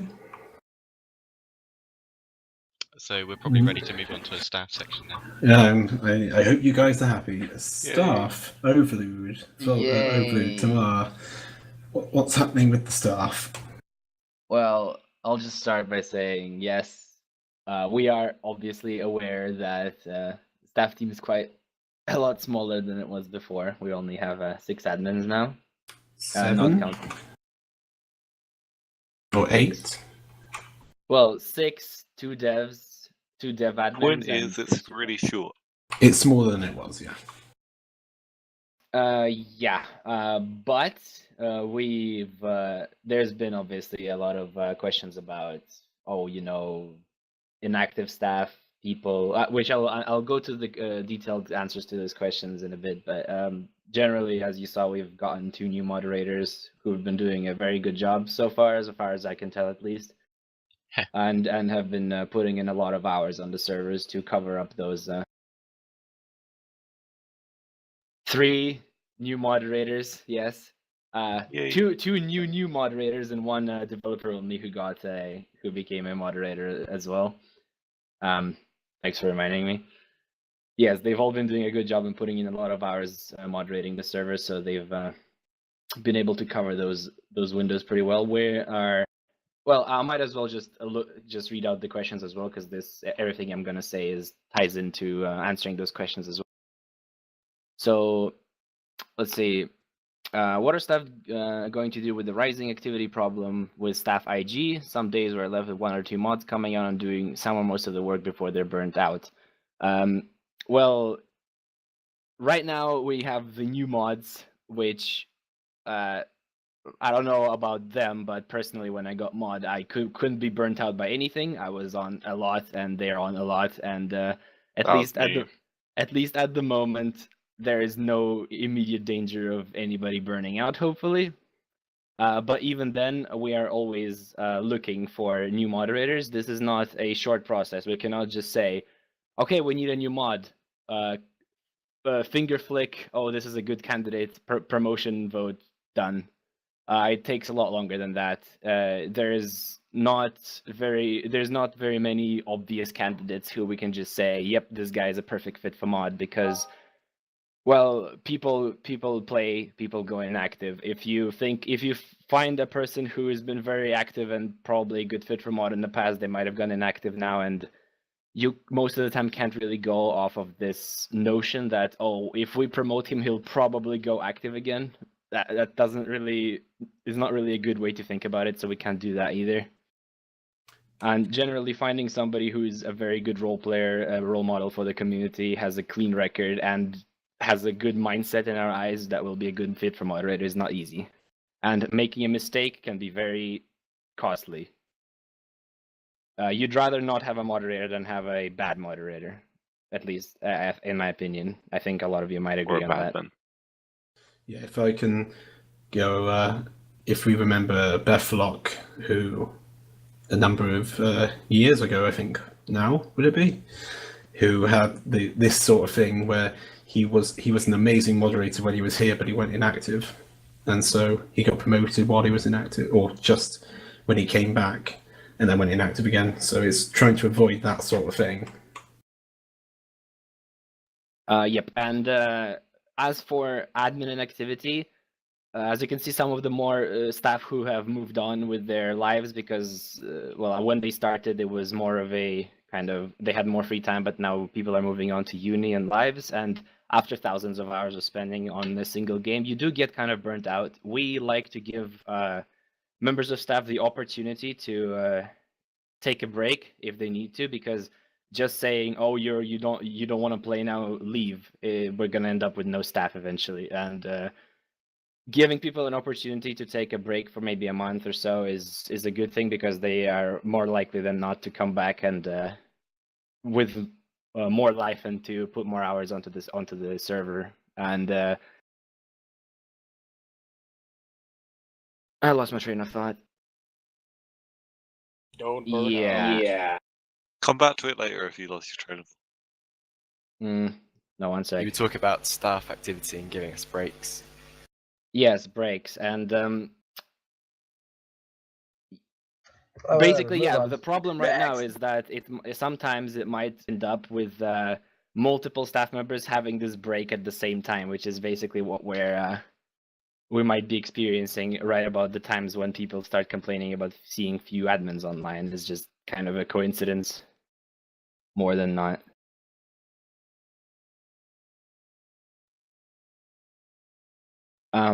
Let's see. Internet answered the question about developers. The developer part of this question. Why do some administrators not have any specialist positions while one developer has to do 3-4 positions at once? This is obviously referring to Dr. Internet, who's doing quite a lot of things for our community right now. But generally, we hire moderators because of their qualities for moderation, as I've mentioned before, and that's what we want from them. If they want to be admins, now the only kind of condition for that is that they are also kind of contribute to the community and kind of helping out with decisions, discussions, and slightly more than in-game in-game activity. But we do not want to push admins onto extra duties with which they do not want to do or may not be qualified for. So obviously, we don't want to put somebody in charge of media if they don't have any experience or any desire to do media-related work. That will just not. It's just going to do more harm than good. Generally, most people who do several things do it because they either want to or they have to.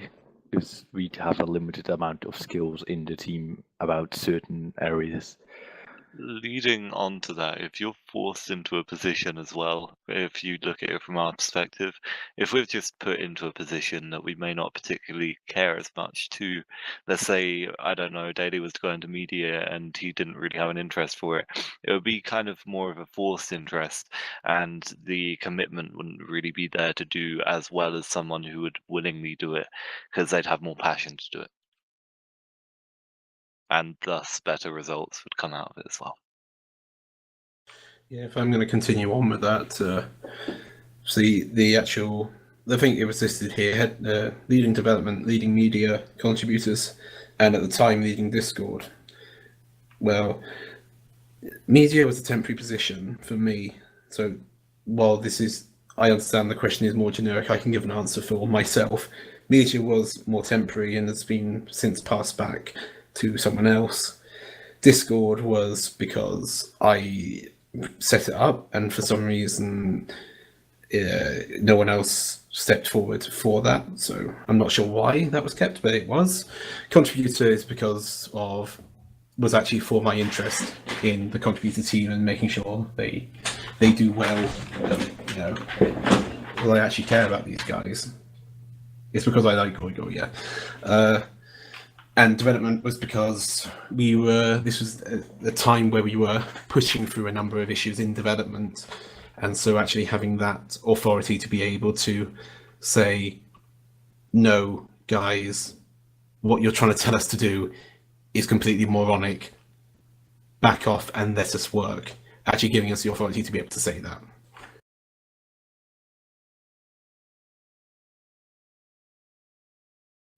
Next question, please, Overload. Right. What's the situation with Toxic? I don't know how long he has been moderator 1 for, but isn't that a trial position? If he's being promoted, is he being promoted, demoted, what? Yada yada. This gets brought up all the time. It is less of a trial position and more of a you are there to see if until the staff team believes you're ready to move on to stage 2, and I can't really say much more than he's not doing anything too wrong to be demoted, but but at the same time the staff team does not think he's ready for stage 2 yet, and he'll be promoted whenever the staff team believes he's ready for stage 2. There's not really much more I can say. Yeah, to extend on that, the moderator 2 position is in essence equivalent to an administrator in-game. So it's got that much higher level of responsibility than moderator 2 had prior, because prior Toxic was a moderator stage 2 prior to the changes. So he had that level there. It's just the stage 2 currently is a much higher step up than it was before. You're pretty much an admin now with an S2 position. Would it be worth someone explaining the actual structure now, as opposed to not really just chipping in? Well, I mean, so I'm really conscious of time. Right, okay, I'll make it quick. From the moderator side, it goes moderator stage 1, then it's a staff vote for stage 2, and then an application internally and another staff vote for stage 2 to administrator.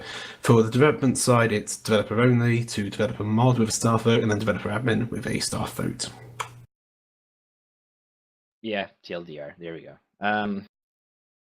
In-game stage 2 and admin are equivalent, and on that, I'm gonna move on to next question because we're really low on time. No, we're not. We got all the time in the world. Nope. Got 15 minutes. How is Human Resource dealing with inactive staff members in general? It's kind of already been answered. We give people time to take breaks. If it's a long-lasting problem, we basically say, probably best to resign. That's about it. But we do like to give people the time that they need to take their interest back, if possible at all. And let's see. Okay, another question about inactivity from Sours, already been answered.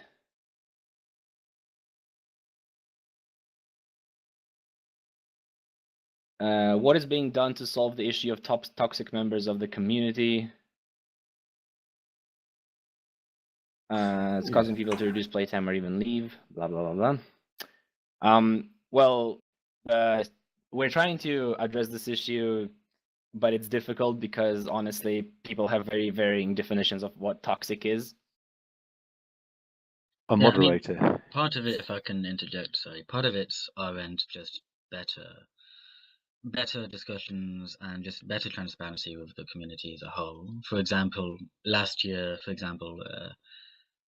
suggestions and dev work would be more whatever the dev wants to do, whereas now we have the whole staff review system for community suggestions, and only community suggestions will be paid now, essentially. So that should hopefully help things, at least from the dev or game mode perspective, what the community wants to see. The rest of it, yeah, as Overlude said, it can be a little difficult sometimes. You know, we don't want to just clamp down on every discussion and stop people throwing criticism just because it's not very nicely worded, for example. You know, I'm not a HR manager. I'm not the best at sorting this kind of thing out. Trying to find that balance between making it essentially a hug box and making it so all things go. Just trying to find the balance between that where we can have criticism and we can word it slightly incorrectly and, you know, not have it clamped down on. Most of the issues that we get put forward to us, they can be solved by communication and speaking to each other. And a lot of the times across the years I've done this, right? You can get to the end of an act call and you just tell them, look, if you had spoken to each other, this entire 15 minutes we spent on this roof could have been avoided. All you needed was for someone to say, speak and speak. And they go, oh, okay, actually, no, that was quite stupid. So a lot of it comes down to being mature, respectful, and that's the sort of environment we want to put forward. So if you communicate with each other, a lot of the time, you'll get along with each other, and the toxicity that way will decrease. Yeah, I mean, we'll try and add more avenues for communication, like meetings such as this. We want to try and keep this a more regular thing, for example. I'd like to add something, though. The OC is not the place to argue. Can people stop? Yeah, really, that's happening more and more frequently, guys. It is not the place to argue, debate race, or do anything like that. It's the out of character. It's usually meant for little quips, just kind of to get a hold of somebody, something like that. It is not the place to do that. If someone says drop it, just drop it. Yeah. God. Otherwise, I'll turn OEC off and then forget to turn it back on, like I do every other time. It is absolutely peaceful like that. We should revoke that command access from internet. Wow. Wait, Vold has got a doctor's appointment or has to go see a PhD guy. Not die. Yeah, so we're gonna move business up to the front and we'll come back to staff momentarily. Sorry, Overlude. He's got to go see someone with a thesis. I gotta go. Damn doctor. Otherwise, I'll die and then there'll be no business. Feels Business. Okay.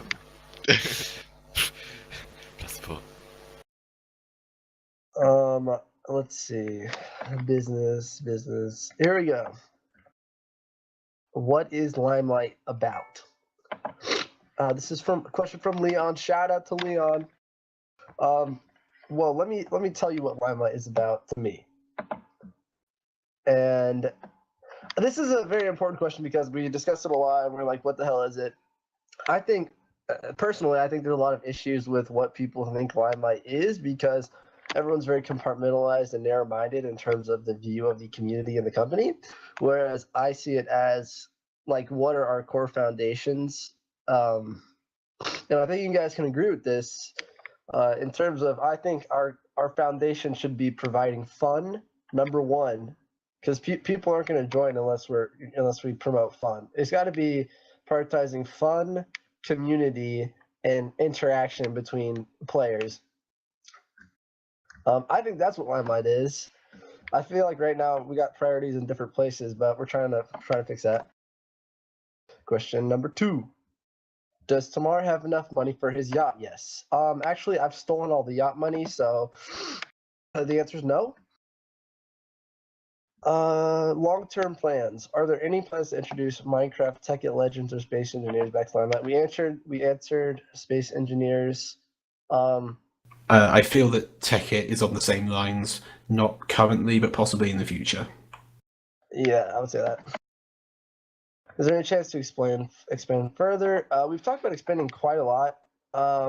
We don't have any plans to expand right now.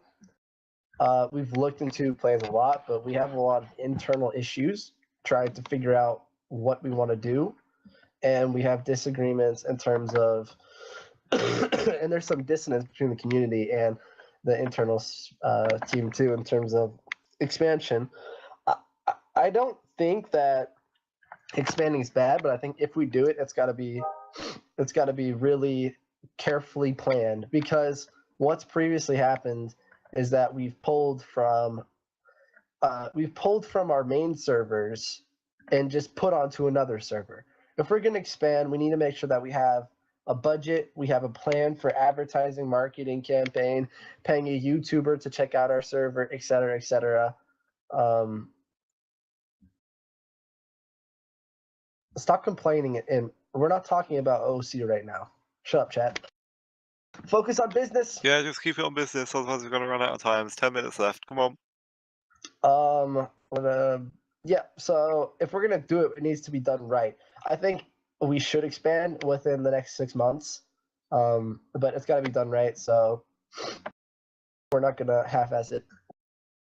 Where did Space Engineers go? It died. It's gone forever until we decide to bring it back. Is there going to be a new system for cars, as it is currently getting dull? Yes, we're constantly working to try to figure out.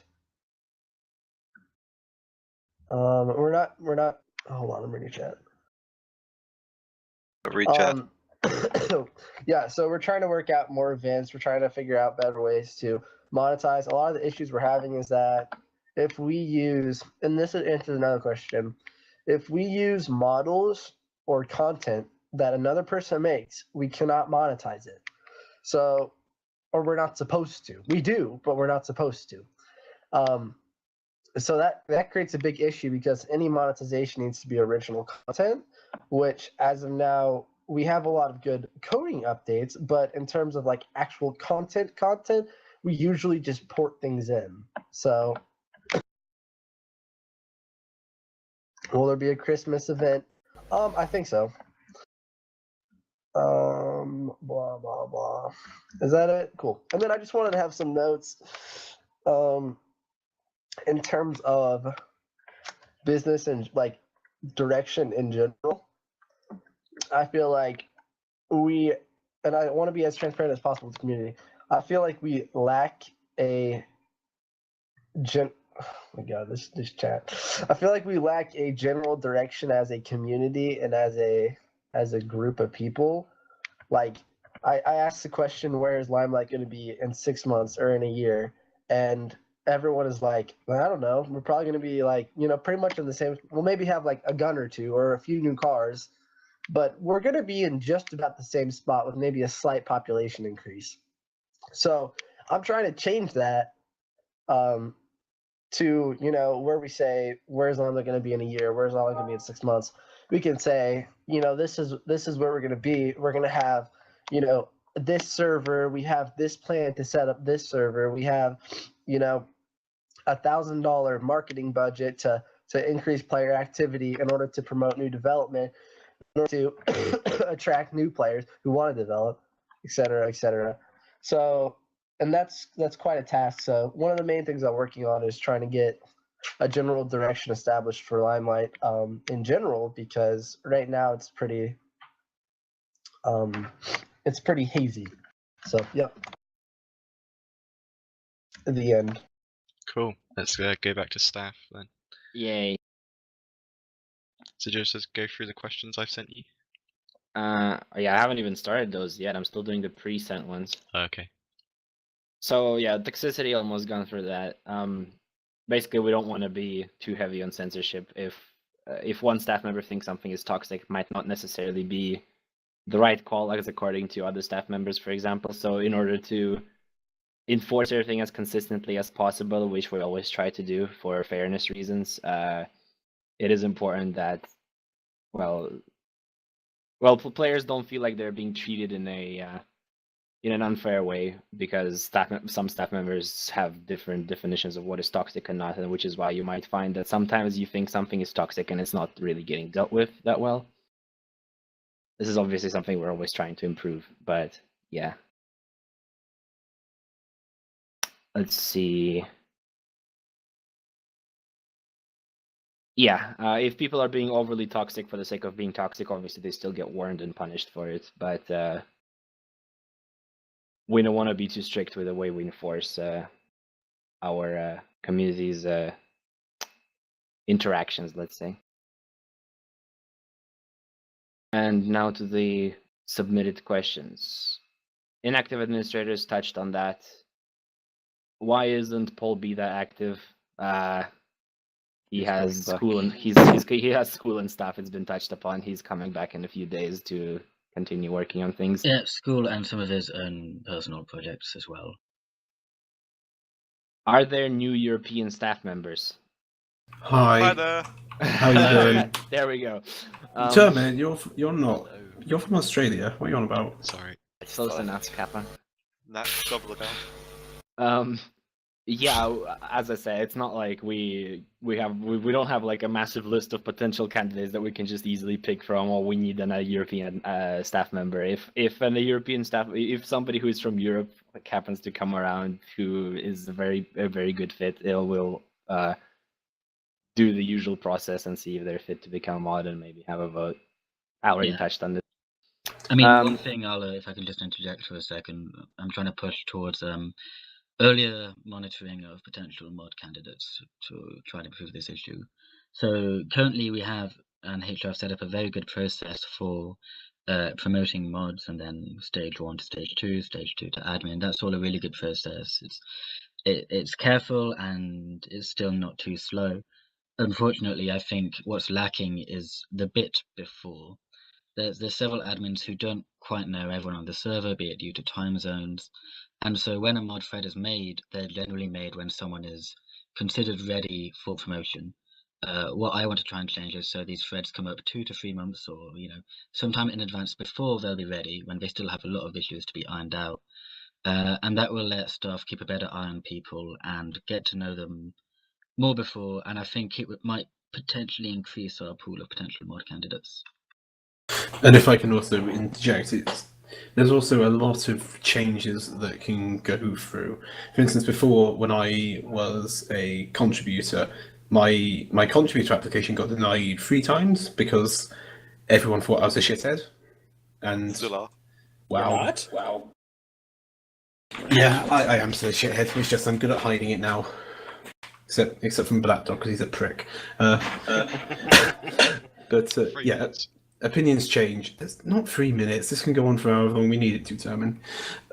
But the opinions will change. So it's just a case of being a good person, essentially. Righto. Why does Tamar never do anything we can see? Because everything he does is mostly things you can't see that are like behind the scenes. He does do quite a lot of things. Yeah, his main stuff falls in business and development, from what we can tell. So. Yeah, there's a lot that happens on the dedicated server as well that needs doing. Boring stuff that most players won't care about, or just updates, improvements to the anti-hack, anti-cheat systems, and those. Yeah, essentially anything back-end, be it game mode or further or business. A lot of it's boring. Players aren't interested. When devs do it, there's not a lot of credit for it really, because no one can see it, even the admins can't see it. But it needs doing, and we're lucky in that we have Timur and Burnett, who are both very good at doing these things. One of the more visual changes that Timur's made that the staff could see is he's worked on improving our admin control panel, so that the tools that we have are easy to use. You get more information quickly, as opposed to going through lots of tabs. So there's a bit more efficiency there, so we can deal with cases quickly in that regard. So Timur's quite savvy in that sort of area. That's not a bad idea, Murdoch. For game changes, at least, thing is not all the changes are in game, so there'll still be quite a bit lacking from that. So essentially, the changelog only pulls from the game mode SVN server, but anything that's external to that or just beta we don't put anything that's done on beta public, because why would we? Only public live changes show up on that. Security things won't show up on that, or just general dedicated server improvements or web server won't show up on that. And there's a couple of times where they've been manually added, but generally they're not. Hey, Rocket. Hello. Okay. I don't know why this is in this section, but okay. What are the contributors doing? Haven't seen some of them do anything in ages. Oh, well, yay! I yeah. get to talk. Doc, Woo. you do that. So one of my roles is essentially to lead the contributor team, and I do that by cracking the whip, telling them to do stuff. Go, do stuff while you're here. Go and do work. So yeah, what we've been trying to do is change the system slightly. So essentially, what happened before was contributors would go. They would wait. They would be assigned a project, so they would do that project. It would get done, and then they'd be assigned another one. We're trying to make it much more dynamic. So where we got the approved suggestions, we've said, if it's approved, go wild. And yeah, he is an admin puppet. That's why he's not talking. Go wild if it's approved. We'll give you assistance where you need it, if you need it, where you need it. So some contributors have issues in real life. Same with the admin staff. We allow them to go inactive. Some contributors do a lot of work behind the scenes, help us with other updates there. Some contributors, are very visible in the work they do. So Vader with his and Goigo with the license plate update recently. Goigo with the EMVU help he's done there. Inserted some for EMVU, I recall. Francisco's working on a couple of things. I requested a thread about this to get everyone's projects that they're working on for the meeting, so I'll go and have a look at that now. Yeah, the monkey's doing some things. I don't know if he's still here. Yeah, he is. Yeah, license plates, a couple of other things, some modelling work going on. Lots of updates are in the works. It's just not everyone is doing everything at the same rate. Okie doke.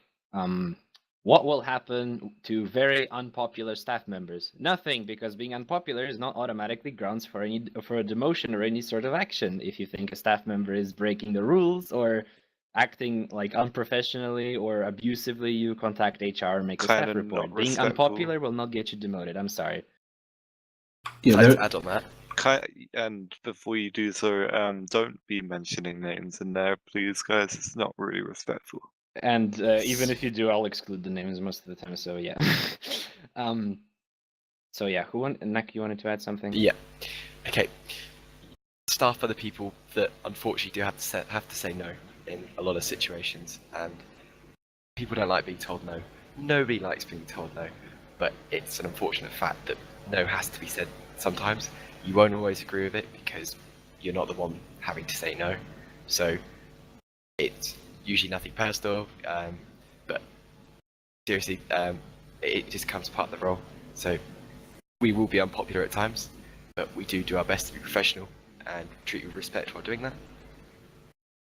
So, yeah, as you said, being unpopular, it can come with a job, but we do our best. So. Yeah, again, there is a difference between being unpopular and being a bad staff member.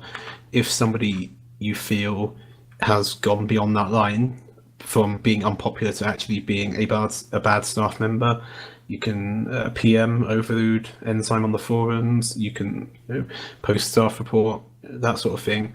Because even if it is just a case of telling them lots of people don't like you, not a lot of what goes on with HR gets shown to the public. So it's always worth just dropping a PM if you're concerned.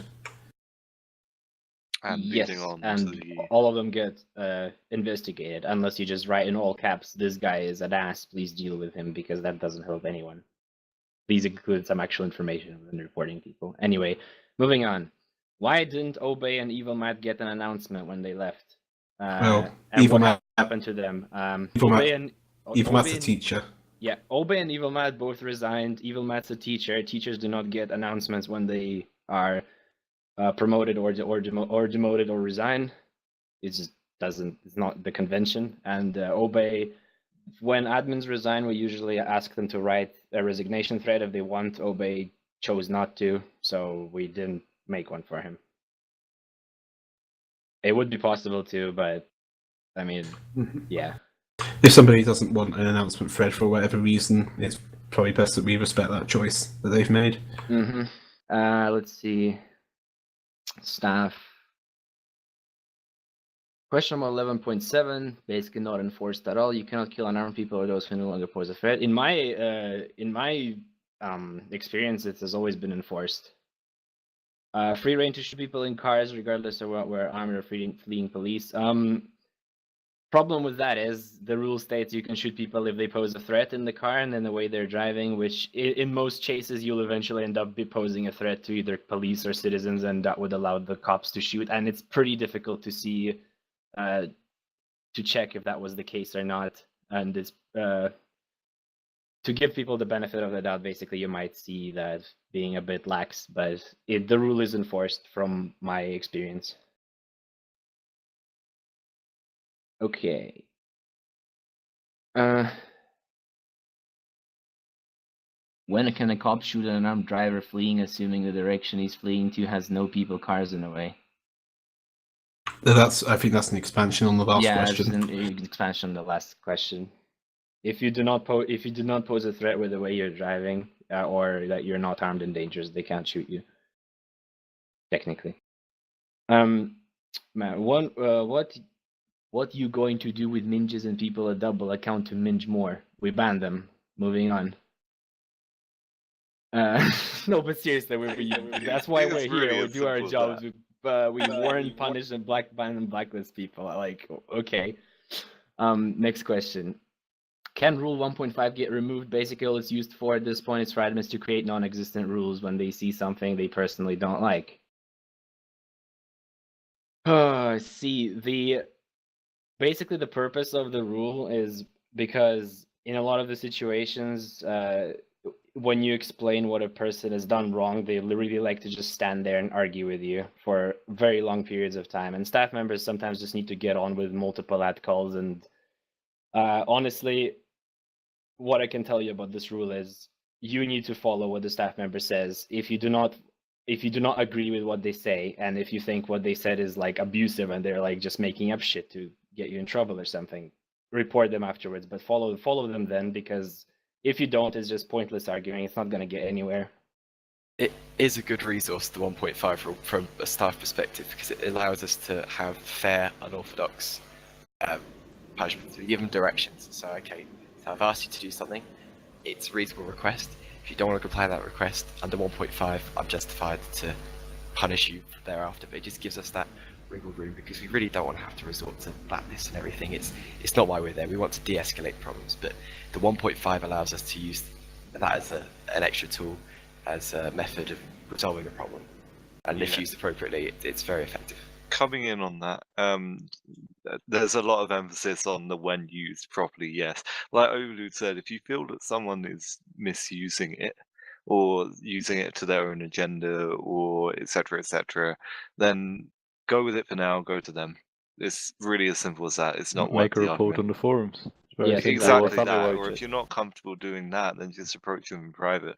I'm sure Enzyme and Overload both have the same confidentiality policy, so you can just approach them and they'll keep it quiet for you until obviously they need to speak to the person involved. Yeah, it all gets investigated, and honestly, the rule is there not so that staff members can make up their own rules. It's there so we don't end up with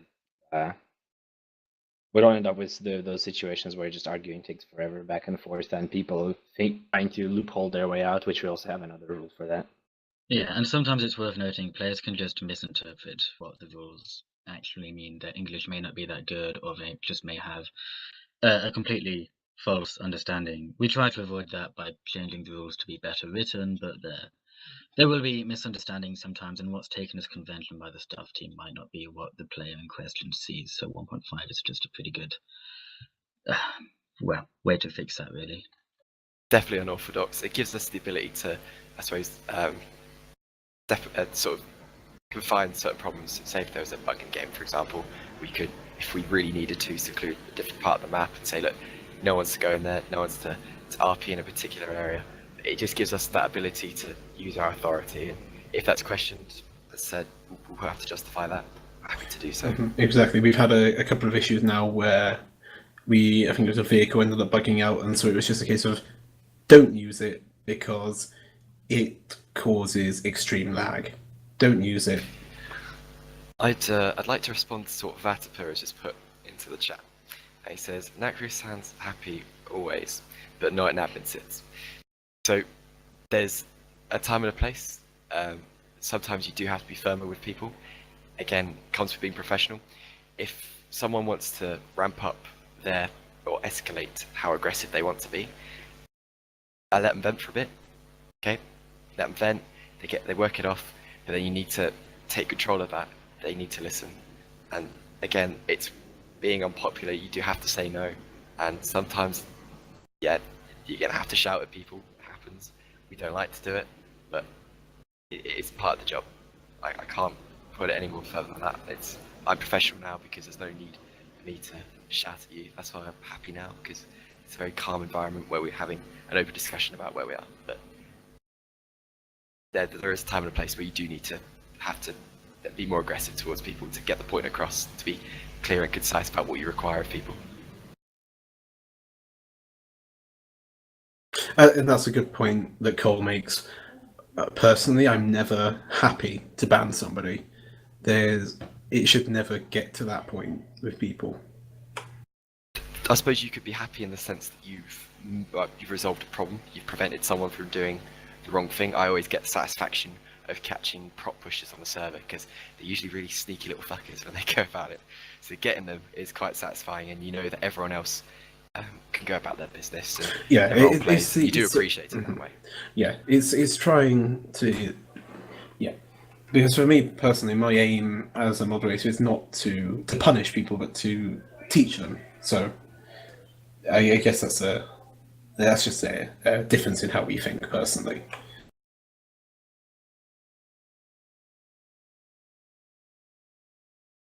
Okay. Oh boy, here's a long one. Mm-hmm. LimeLight was originally created for the students, create a more consumer-speaking person to stop people banning and unbanning who they want, etc., while nobody's being unbanned at the whim of particular staff as of yet. It seems that some punishments are more meticulously orchestrated than others. Ward of staff vendettas are becoming more widespread, as well as being by default ridiculous. They are also a waste of admin resources when their time could be better spent teaching new players on the server than chasing up particular players for rules they haven't broken. Will there be any efforts to mitigate this and ensure staff are staying on task and not wasting their time? As well as reintroducing the original initiative that staff are tutors of sorts and not frightening enforcers. I'll go about this in parts. Nobody's being unbanned at the whim of a particular staff member. That will never happen because you do not. Everybody does their own unban. You do not like. Yes. You're talking way too fast, Everly. Holy shit! Well, because the question was like long. What am I supposed to Slow do? down with the answer. God. Slow down with You the don't want to answer. say that like me. I'm talking like a fucking auctioneer. Right. Well, nobody will ever be like unbanned on a whim because the person who issues the bans or blacklist is the one who most of the time will lift the ban on the blacklist if they see that they've made a mistake or something. The only exception is when the staff member has resigned, in which case it's usually the super admins who do it. But we won't get people unbanning people on a whim. About vendettas, and the follow-up question about ensuring staff stay on task and not wasting their time, that is very impractical to do because that would basically require somebody to monitor staff and at all times, which is basically impossible. I mean, I don't really have any way to say that besides that because it is just impractical to monitor staff activity all the time. And honestly, this team should be built on trust and not constantly looking over everybody's shoulder.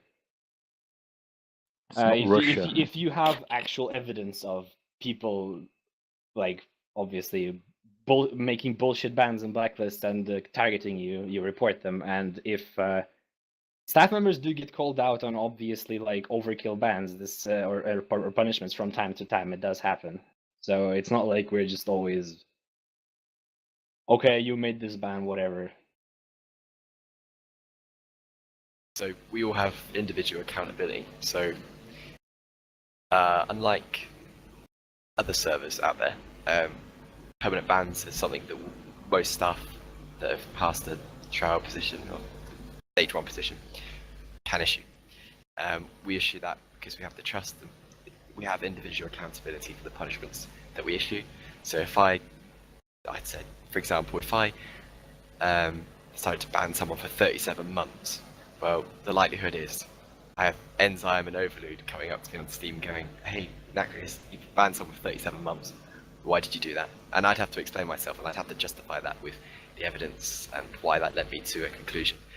So things like that very obviously get picked up on, the list is on the website, so it's very transparent that way, and you get to see all the echoes of the punishments that we issue. So not so much of an issue, but everything still gets investigated. Yep. So that, and any more questions send to Termin, because I'm not gonna scroll through the entire chat while I'm answering the question to pick up on your additional questions. Okay. Why can't we have interesting, controversial debate topics in OOC? For example, if somebody is unhappy about administrative decisions and wants to find people who think similarly. Because if you are unhappy with the administrative decisions, you should take it to the forums and basically having a very large discussion and argument most of the time in OSC, which most of the time devolve into like blaming the staff members in question, is not going to help anything.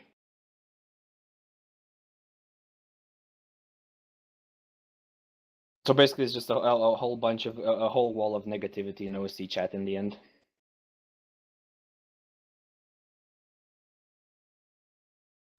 What rule is the fuck Muku dupe against? What? Well, fail RP. Moving on. Well, no, but seriously, in more detail, you just don't use the dupe, you go there, you paste the sign, and then you just go on around with your business. It makes no sense.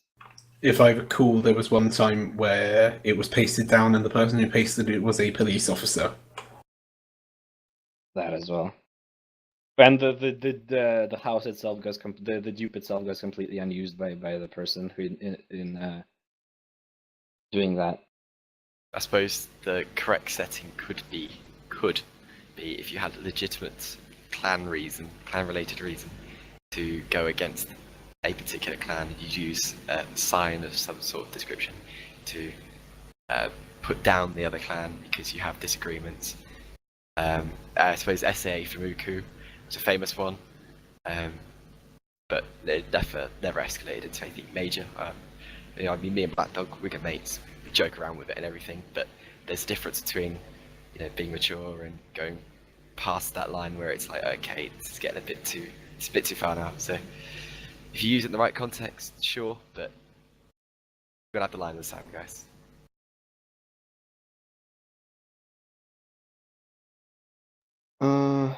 Okay, can we make sure we prevent a situation on LL where admins were like on FL where admins were basically chosen from people in an admin run clan?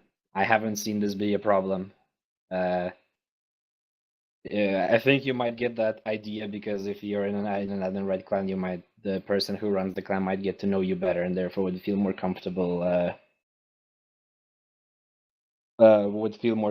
knowing you more personally to recommend you based on your personal qualities. But really, I haven't seen this be a every promotion has to go through. And yeah, there's only like 2 admin clans, and not really any clans. Well, there's more admin clans, but they're pretty small. The other ones. For me personally, it's important to try and refrain from any votes as well as reports that my clan members are in, because I feel like my opinion might be biased in cases like that. I refrained from voting on Bambo's promotion trial a while ago because I felt like I was too close with him to vote on that. It's our responsibility as staff members to remain as unbiased as we can be.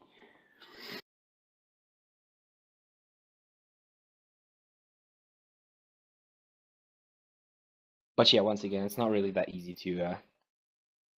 We try to prevent bias, but it's Yeah. Something like that is very difficult to. It's more of the staff member themselves has to recognize their own kind of inherent bias and try to avoid it at all costs. It's not something we can easily monitor and prevent.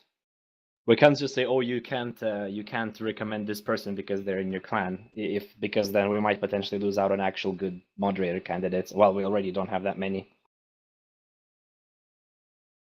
Just need to be able to draw the line in certain situations because everyone's biased. You just need to make sure you don't act on your bias. Right. Can staff use the message "Staff is dealing with your ad call"?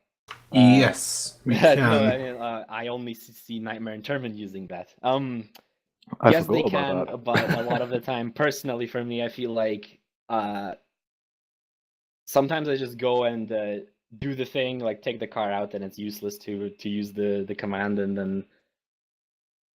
Not everyone knows about it as well. Yeah, and it's more of a teach recent thing, so people today. haven't gotten used to it Oh, yet. don't tell him that. Necrius, have you learnt about the other one yet? The teacher one. No, the in-character one. Not yet. Not for now, anyway. My training is still a work in progress. What's the point of making an unban request if you're worried that an admin is treating you unfairly if it ends up being the admin who decides anyways? Because I and Zyme usually or someone else will look at the report, and if it's clearly an unfair ban and the admin still denies the unban request, they will get called out on it internally and things will get done. It's not like they're the only ones who look and decide like with a flick of their fingers and it's all under the rug. And also, once again, you're free to contact HR if you feel that way. Yes, we have done that, and you've never seen it because once again, it's mostly internal. A lot of the time, when something like this does happen, it's not like the ban is completely invalid, but more of a maybe a little bit of a stretch. But those situations are very rare. They do, but there's all when internal. essays comment on threads like that, it's usually through hidden posts on the forums, which the public cannot see. I don't know if any of you are familiar with the term human resources, but to manage the resources of the thing they're a part of, which is LimeLight in this case, they should not go publicly around informing everyone of what's going on constantly with everyone. That's not how that works. Yeah, HR don't leave their dirty laundry out to dry. Okay, how come a person who was away from the community for 2 years and then made a comeback was promoted to moderator after like 1 month? Because the staff team thought they were gonna be a good moderator, and so they were. That's how it works. Are they referring to Termin? Well, yes, there was nobody else that fits that description, so I suppose it was referring to Termin, yes. Okay. So, Termin has a lot of experience, as you've seen. If you don't know, he was the ex-admin of Fearless. He was around in my day when I was a player. I always looked up to him because he was quite a respectful staff member. He was always very professional. He dealt with cases in a consistent way. And then he started coming on the server, had a conversation with him here and there, and he sort of gave me the impression that, yeah, he's going to be around for a while. So I asked him, would you be interested in a position with LimeLight? Because for an ex-staff member, you sort of have to, the whole intrigue about being a staff member, it's gone. So whether or not you'd be prepared to do that again is something you have to ask. It's once you've done it, you've done it. You know, it doesn't phase you, doesn't interest you. But if you're passionate about progressing the community, that's how it goes. So I asked Termin, and Termin, he went off his own accord and he role played. He got 4 reps in 100 hours, which is more role play than most people do these days. He did more role play than me, so he set a good example in my opinion. So I put his name forward, and all the staff said yeah. And he's got experience in cybersecurity, IRL. He was an ex-security officer for the FL security team when he was on the team in 2014. So he was a perfect candidate. And as said previously, there isn't a whole lot of people that we can just make moderators. So it made sense to bring someone who was of a good reputation, who was prepared to come back for a long time. So that's why he got the promotion. Why do admins RP with other staff members other joining RPs that people in the community have made? The same reason why you'd want to roleplay with your friends instead of like some random person. Staff members have known each other for a long time usually, and well, it's just more comfortable to roleplay with friends. Staff members do join in with other roleplays when they want to. There's also not that much RP anymore, and when it is, a lot of people just do to get reps, and it doesn't really feel that great to be a part of that, to be honest. And clans, well, clans just kind of feel like a more end-game involved thing where you can actually kind of contribute to your clan expanding its roleplay background over and over, which is also part of the question. Not only that, when it comes to clans working together, it's also the fact that you can create a character and the next day that character is not gone. You can continue the thing where you left off. I think also for clans, well, especially for Muku, but also some of the other clans, is that LGS I was speaking to have got the same thing where it's not a clan because, oh, we want to RP in game this much. We're actually a group of friends. Yeah, I've known people in the group for almost 6 years. So. Mm-hmm. 6-8 years ish. 60 years. Yes, 68 years. Yeah. I think it was the way I pronounced it. 6 to 8, not 60.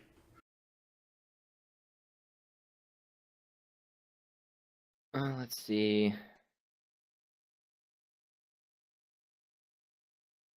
Why are reps handed out like candy when they used to be rare? Are they handed out like candy? I was gonna say, Like, you guys can't be happy. First you complain that there's no reps ever given out, and now they're given out too much. I'm like lost.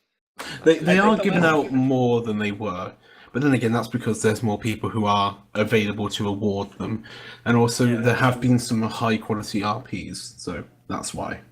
Yeah, I think the last couple of days it's happened. I think the last 3 days there's been at least 3 separate parts where over 5 to 8 people got a rep in one instance.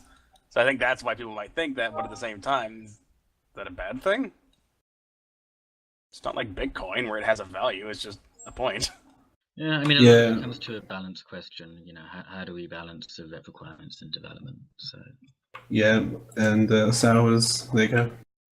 Thank you. I've also been looking at the rep system differently because you have to also judge how many reps the person has already got compared to, so if they're new, the RP is probably going to be a bit more fresher, and you can probably loosen a few strings because of the kind of rewards that you get compared to those who have, let's say, 15 reps who you expect a bit more than what you would have someone who only has 1 rep. So it kind of depends on what the person is as well. There's been a lot of teachers who have been giving out reps who people with 1 or 2 reps because of trying to engage people into role playing more and maybe even into more detail. Not just that, it's the people who have lots of reps have already done so much, you can't give them a rep for the same thing.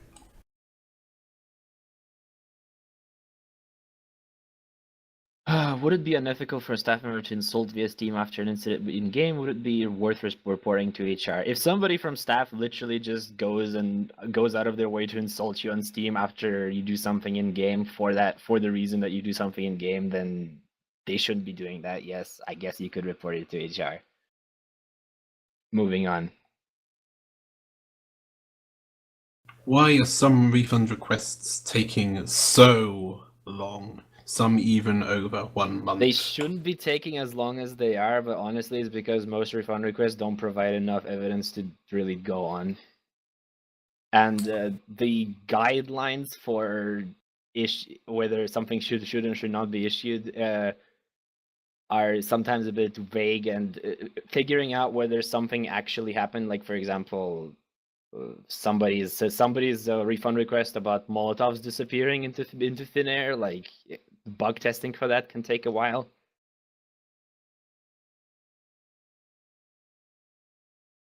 And other reasons like that. Most of the time is just lack of evidence, really, and sometimes a lot of extra work is required to find the required evidence and see if the refund request is eligible or not. Yeah, for example, there was a refund request when I was still dev only where I was asked, this hasn't been logged. Do you think you could search through the console logs for me and find it? And so we ended up spending 3-4 hours trawling through console logs to try and find the, what had actually happened.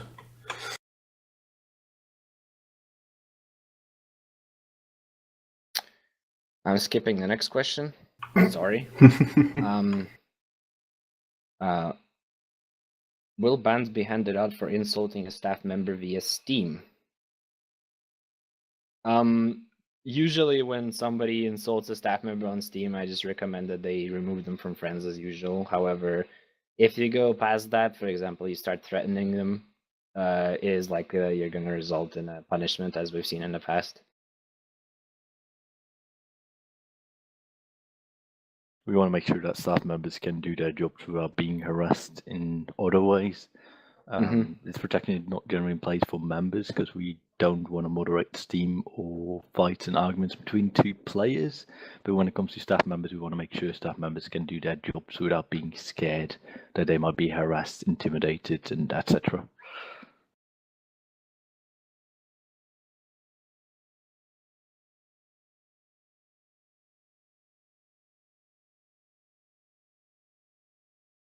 Okay, next section-ish. What are you going to do about bias towards players, groups, and the staff team? I kind of touched on this earlier. If the staff members work towards eliminating their own bias, if you can prove the bias, we'll speak to the staff member in question, but honestly, this is not something we can just monitor very easily.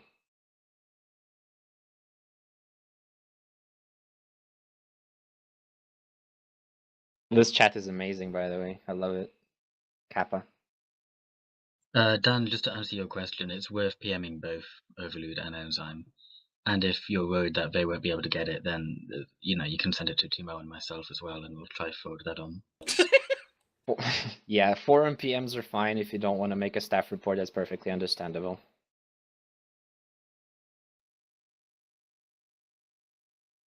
What we'll do about same bias. If you have evidence of bias, please report it to us. If you don't really have any evidence, you can just tell us anyway, because we kind of keep track of these reports as they come in, but it's hard to monitor, as I've said. Sour Lemon, there is no harassment thread in the admin Discord.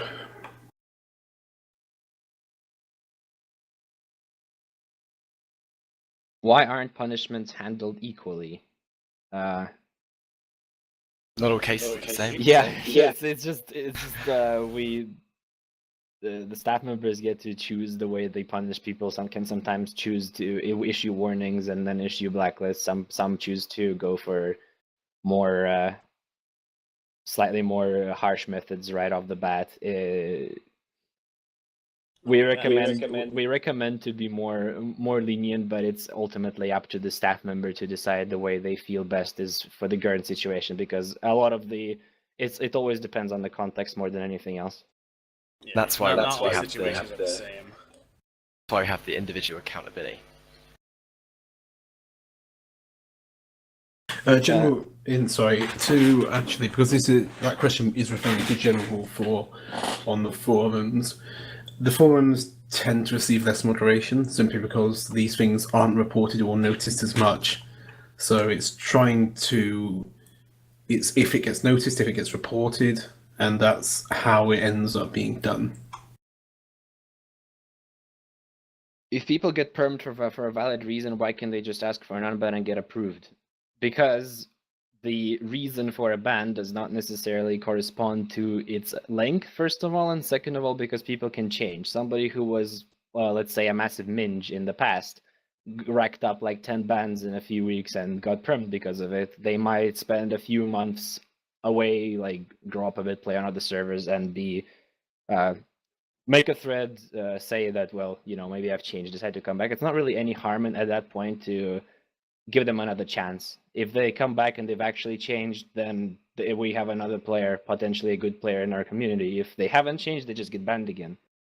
It's not really any harm in doing that. They could be called indefinite bans. That's all just semantics. It doesn't really change anything.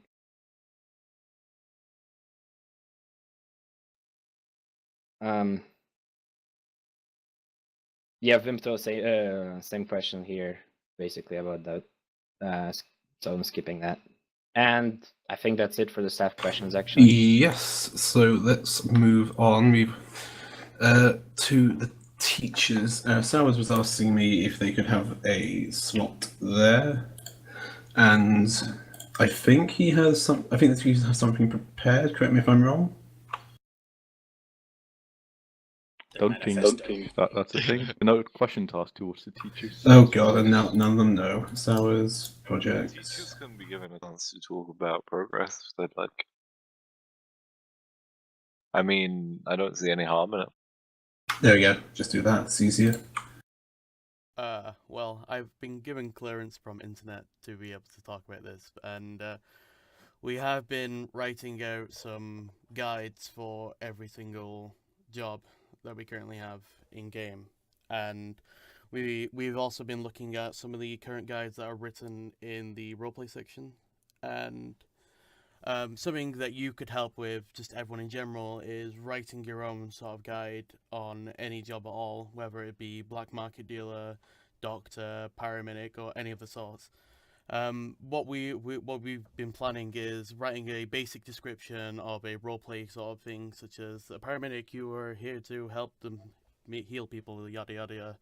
And then we have a actual overview on what the job does, what you can do, such as the health kit, the coroner's van, and stuff like that. We've also described some of the rep block items they have, such as the SWAT van, spike strips, and different types of armors, etc. What we've noticed with some things is some people have written individual guides of how to SWAT breaching and raiding and how to cooperate as a team. Those kind of guides are some of the things we're actually looking for from players in general, because we're adding community-made guides to the actual list as well. And I believe the idea was, once we've written everything down and got a few links to some community-made guides, we'd add them as a program for new players and even old players, which can open some sort of thing, but I'm not completely certain how that is going to go. Another thing that's recently just occurred is something to do with the vehicle speed, is what we're talking about, and it was a project that is being touched on. I believe we did it about a year ago. I'm not sure, but I'll look into all the files I've had and see what we can do with that.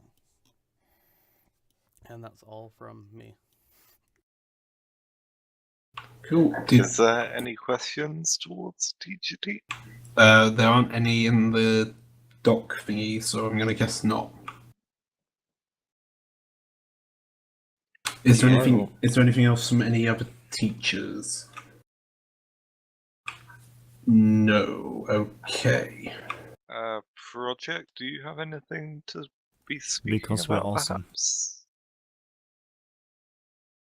I don't think you do, but just in case. Oh.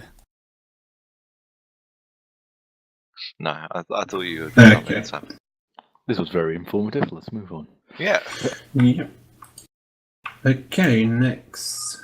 I think that's everything we've planned. So, actually, there were a couple of questions that I think got skipped over. So I'll go back and redo those. Miscellaneous. Yeah, we'll do the ones because I think someone meant to go in business and ended up not going in. The future of LimeLight. So, Done that. Have we? Yeah. Yep. Did we do Tamar's answer? No. No? Okay. Well, Tamar had an answer. In general, looking to expand the community and improve the game mode. Two biggest things in the short term. In the longer term, we're looking to expand into being more than just a Garry's Mod community. That's a process that will take a long time to bear fruit. I'm also buying a yacht. What else? And something I'll add quickly, I guess, just impromptu. Looking to also just expand the general skill set of the team and what opportunities are available there. There's actually quite a lot of opportunities in development and contributor, always looking to expand that, and not just keeping it within LimeLight or the game mode itself, but also external to that. You know, I've written a couple of recommendation threads for devs who've done good work here. It actually helped both Burnett and myself get quite high technical jobs. So, you know, I'm always looking to try and improve things there if I can. That's more of just a general kind of team thing and what opportunities become available from joining and helping to develop. I don't want it to just be a thing where you come on, you develop, we say thanks, okay, bye. No, we want there to be proper pay.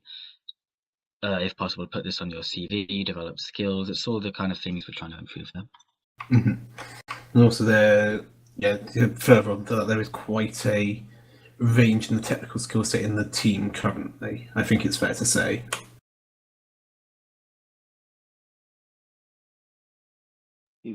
Octagon, in that respect, if you look at it from the wider picture, if you really want to like fancy it up, you could just say that you developed for a large registered business, rather than the fact that you were just developing for large. Okay, that may have been overshooting the mark. But yes, if I may, there was actually an administrator who used it as evidence in their job interview as being able to project manage, working as a team, dealing with bureaucracy, and actually had a number of questions asked which greatly improved his performance in the interview stages of his job application. Yeah, I mean, it all depends on how you phrase it. I mainly touched on development. For one of my recent interviews, I mainly spoke about Formula Student, but I did speak about LimeLight quite a bit as well. Mainly about development and the technical side, but also just general project management, working with an international team. And I got the job, some engineering job, so quite a really good job actually. And having spoken to my boss afterwards about it, he said, you know, that extra stuff really pushed your application up. So, you know, there are opportunities, and I'd say mainly in dev contributor, yes, but if you do other things and word it correctly, it is good to just work with an international team and put that stuff on. There are some opportunities there. Next, what will happen when when Sandbox is released, the new project from Facepunch, and has the potential to have a game mode such as City RP2 on it? Will LimeLight transfer over or stay on Garry's mod? The simple answer is we don't know yet, because it's being written, I think, in C++ and UI is HTML, so it's quite a large change. It's a bit complex with Sandbox, I think, because or whatever you want to call it, because I think they were on about some sort of overwritten layer.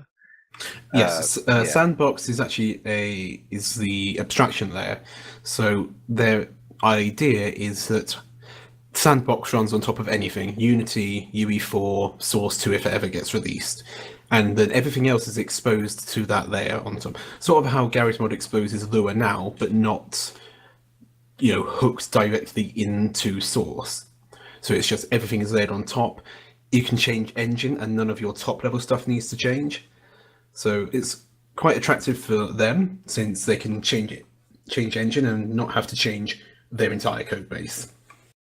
I'd like to add on this though, that we don't necessarily know because we haven't planned for that, but we're certainly not against the idea of moving from a different base game, because obviously Garry's mod has its issues, and it will be a new game, so it will hopefully be a lot more optimized, and people will go into that and buy it because it's new.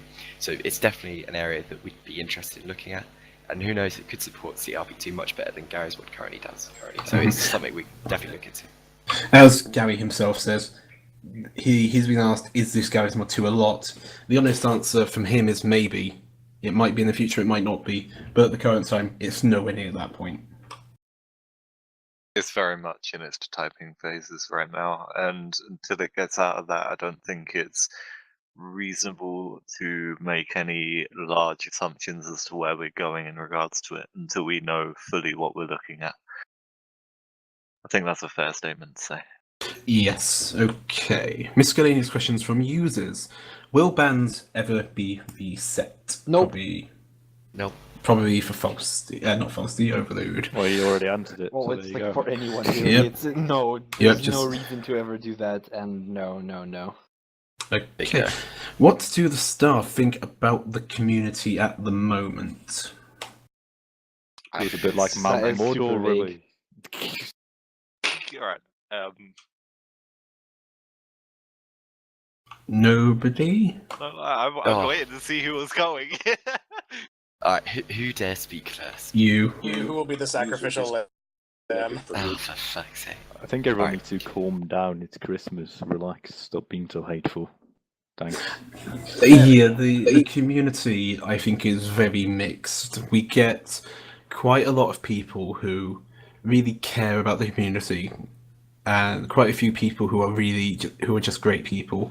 And then, unfortunately, there's a couple of people who aren't. And unfortunately, those few that aren't kind of ruin it for everyone else. And that's a shame, because there's so much great about this community.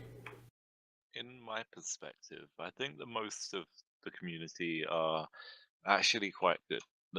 They're pretty much role models, and obviously we are trying to manage the few bad apples. At times, mostly recently, there are situations where it's more clearer that this may be a bit more than just a couple of bad apples and is quickly expanding. But then that leads back to the answer that Overdue gave about managing the whole toxic players situation, and we're trying to keep on top of it the best we can. Really, all we can say is that it's going well, in my opinion. At least we will manage it as it comes, and that's how it has been.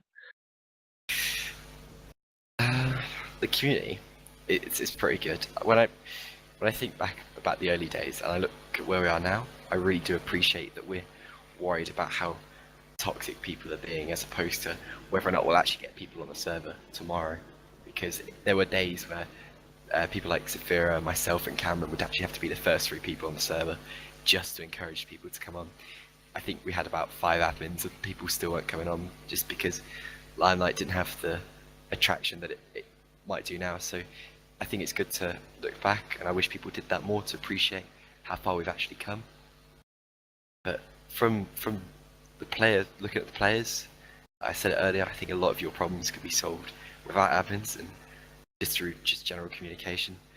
I feel that a lot of people get led astray by certain people making perhaps decisions that isn't in the best interest of the community, maybe in definitely a toxicity sort of regard, but it does lead people astray, and they do jump on the bandwagon, if you like, and it doesn't help, especially when the people that are causing those issues are also the same people causing complaining about the problems. But as Nightmare said, we deal with it as we can, as it comes, and a lot of it will come down to communication and just being adult about these things.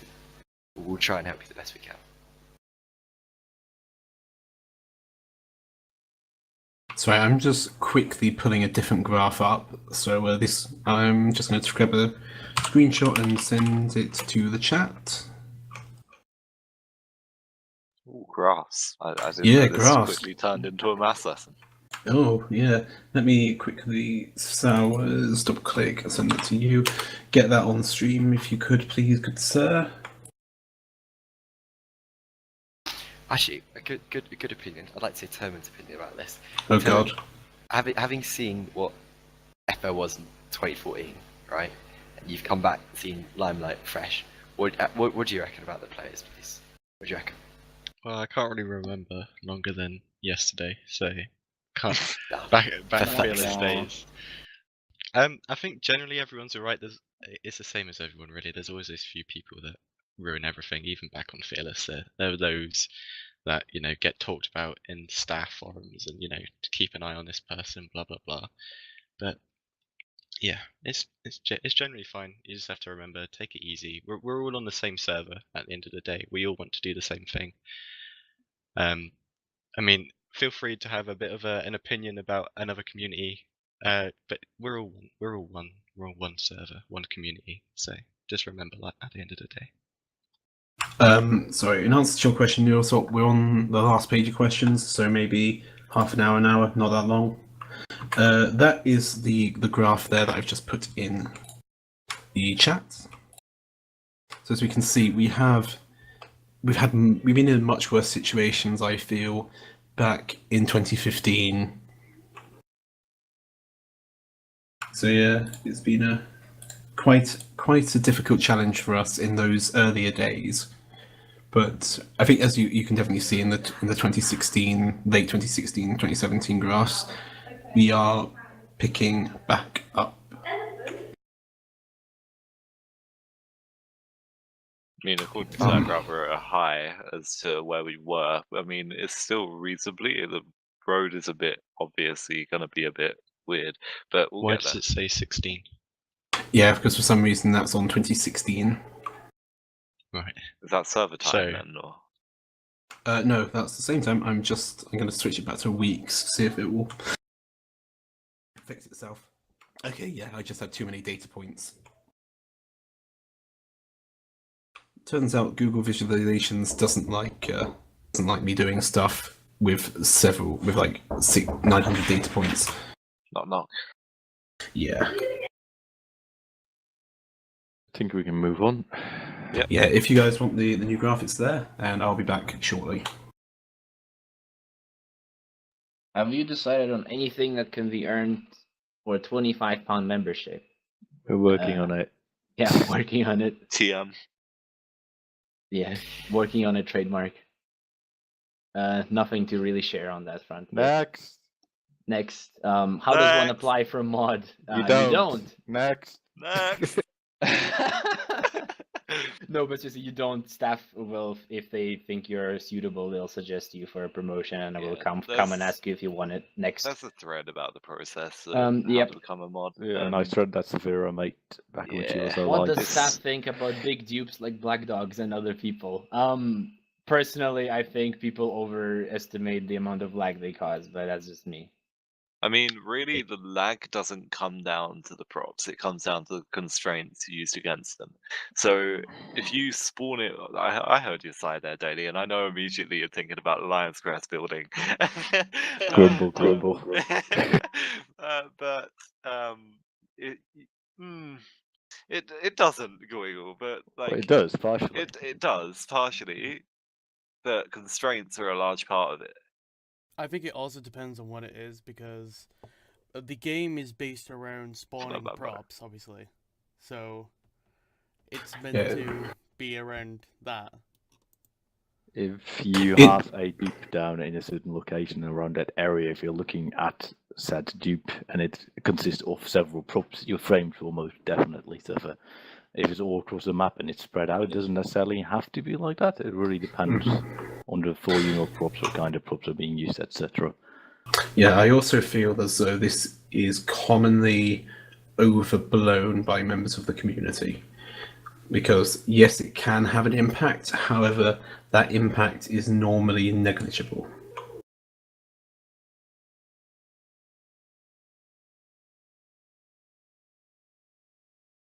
Okay. Next. Updates about past RP ways of making money. We already went through that in the development section. Why are there so many food props but so little choice in food? Crafting update. Yeah, and simply because nothing to do with food has been planned or worked on yet.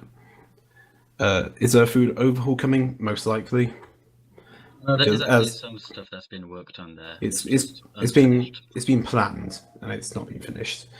Yes, Vader, I completely agree. We need more alcohol. I need more alcohol. Where do you think the development fund goes?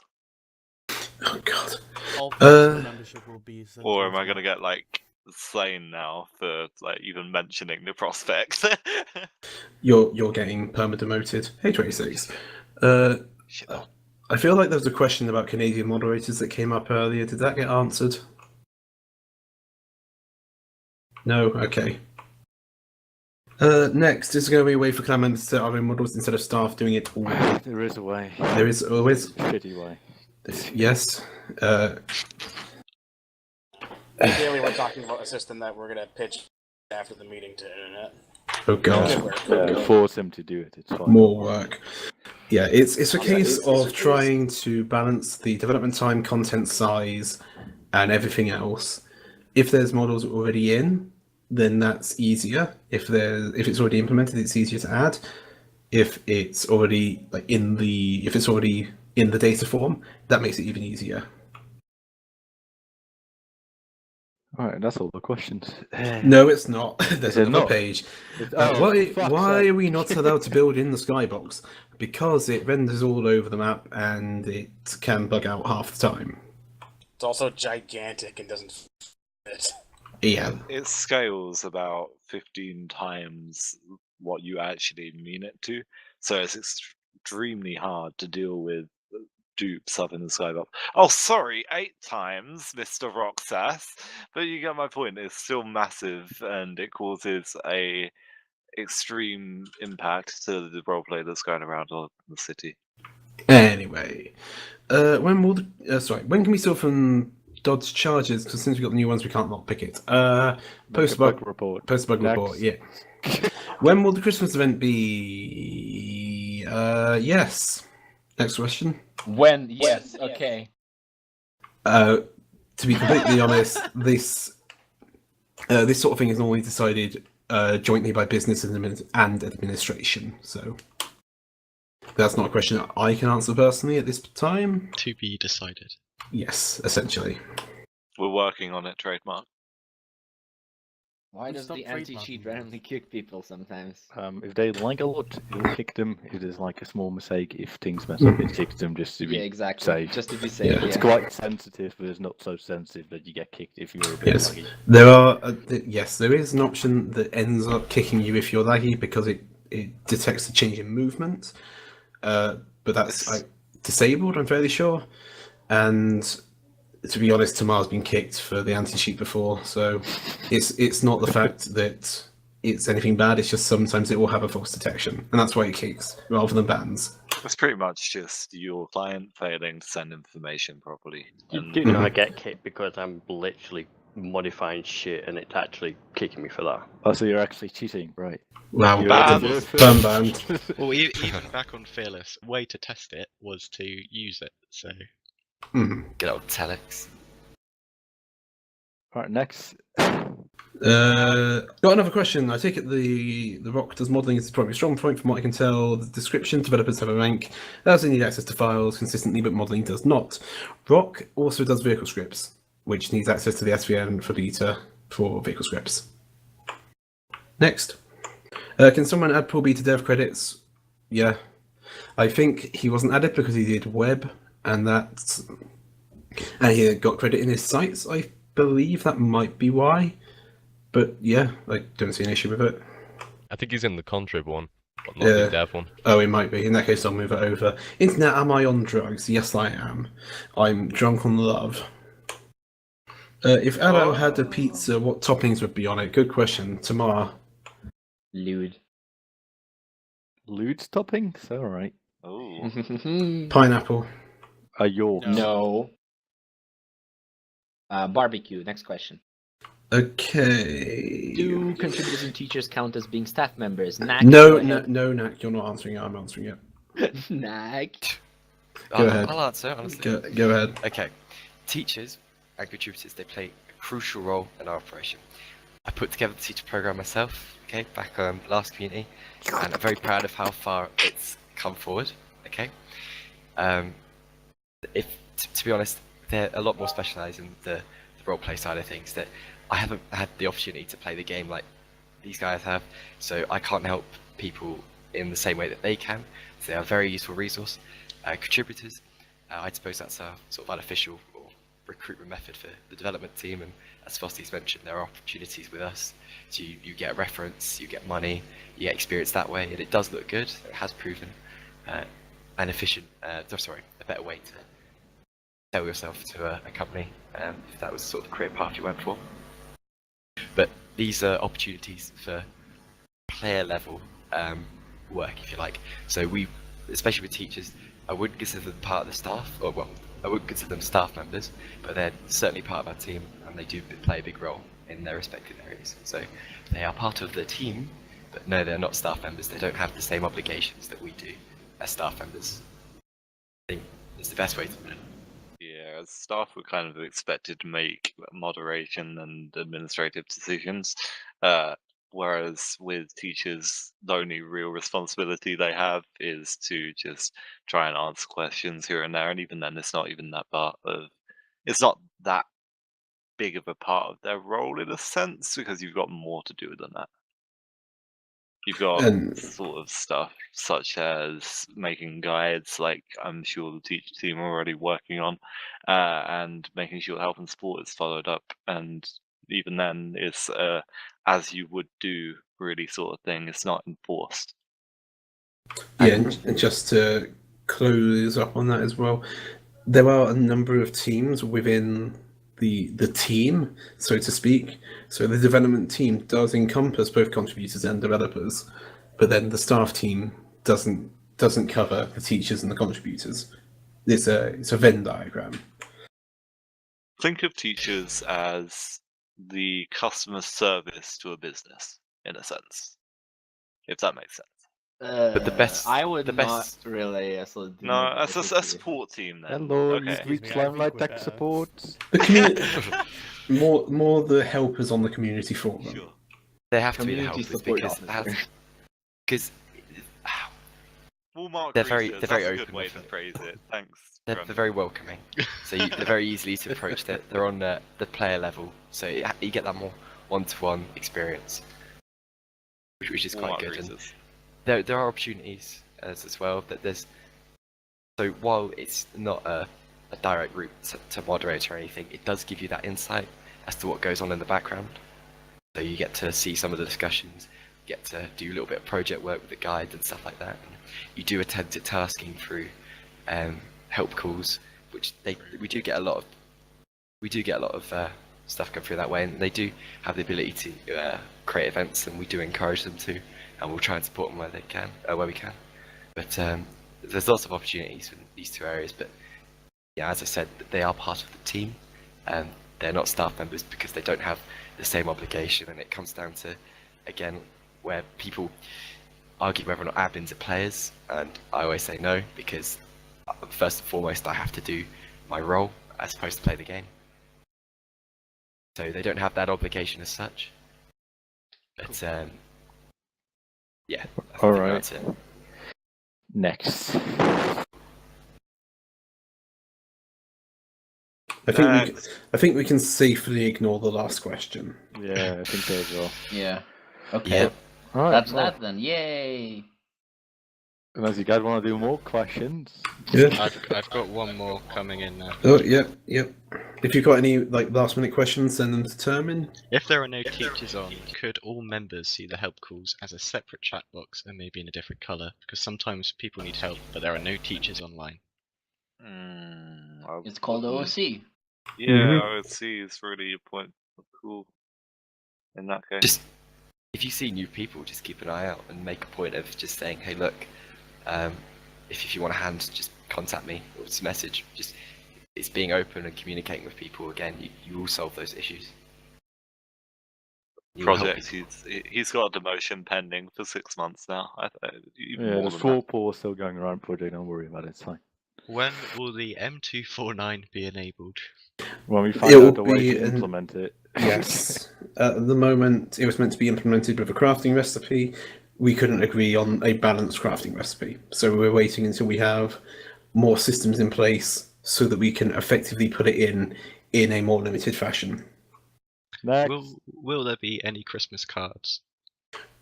Possibly, but that is a decision to be made between development, administration, and business. We're working on it, TM. Yeah. Can we have an event where everyone gets drunk? Internet is paying. Why? No. I'm poor. Thank you. What about the problem with no admins online during peak times? Working on recruiting staff. TM. Working on it, TM. We've touched on staff and activity already. Next. No, that is not a video of me while I'm drunk. I have never put a traffic cone on my head. I doubt that. Next. Can Tamar do a speech about LimeLight and what he thinks? Yes. Yeah. But will he? Maybe later. Next. When he gets his yacht, we can talk about We're working on it, TM. Uh, I'm just hungover. Yeah, pretty much, member. Right, Cool. next. That's done. So Oh, thank alright. you everyone for coming, and thank you for Dr. Internet, who you can tell has basically run this thing by himself. And someone fix Evo Radio. Last question. Evo Radio is fixed. He was just not working hard enough. When can we mag spam? When everyone else is gone. Fuck. Wait. No, I took this because no one else wanted to run the meetings. So. Okay, so that's the end of the questions, right? I guess. I think Yes. we So are done. we'll probably be looking to have another one in either 6 to 12 months. Just be ready to prepare 8 hours in your Yeah, agenda. yeah. Because this was planned, written in a week. So since we have 6 to 12 months to plan the next one, be ready for like 9-10 hours of speeches. Mm-hmm. If you've got any other questions, chuck them in the thread on the forum as well. And you can always just post them in the Q&A thread on the forums as well. Yep. The stream should be uploaded in the next hour, and I'll put it on the community meeting thread. Okay, now who is willing to make a transcript of all of this? great. Thanks, Not me. Nope. We'll force Sal to do it. It's fine. No. Yeah. I recorded it. I don't have to make the transcript. Will I finally get paid when I do it? Nope. Sorry. Maybe All your the staff body members here pillow. currently are going to have to go in game. Oh because no, that's run! Oh, so we'll have to God. leave this to someone else. Spam. Okay, see you later, guys. Bye. See ya.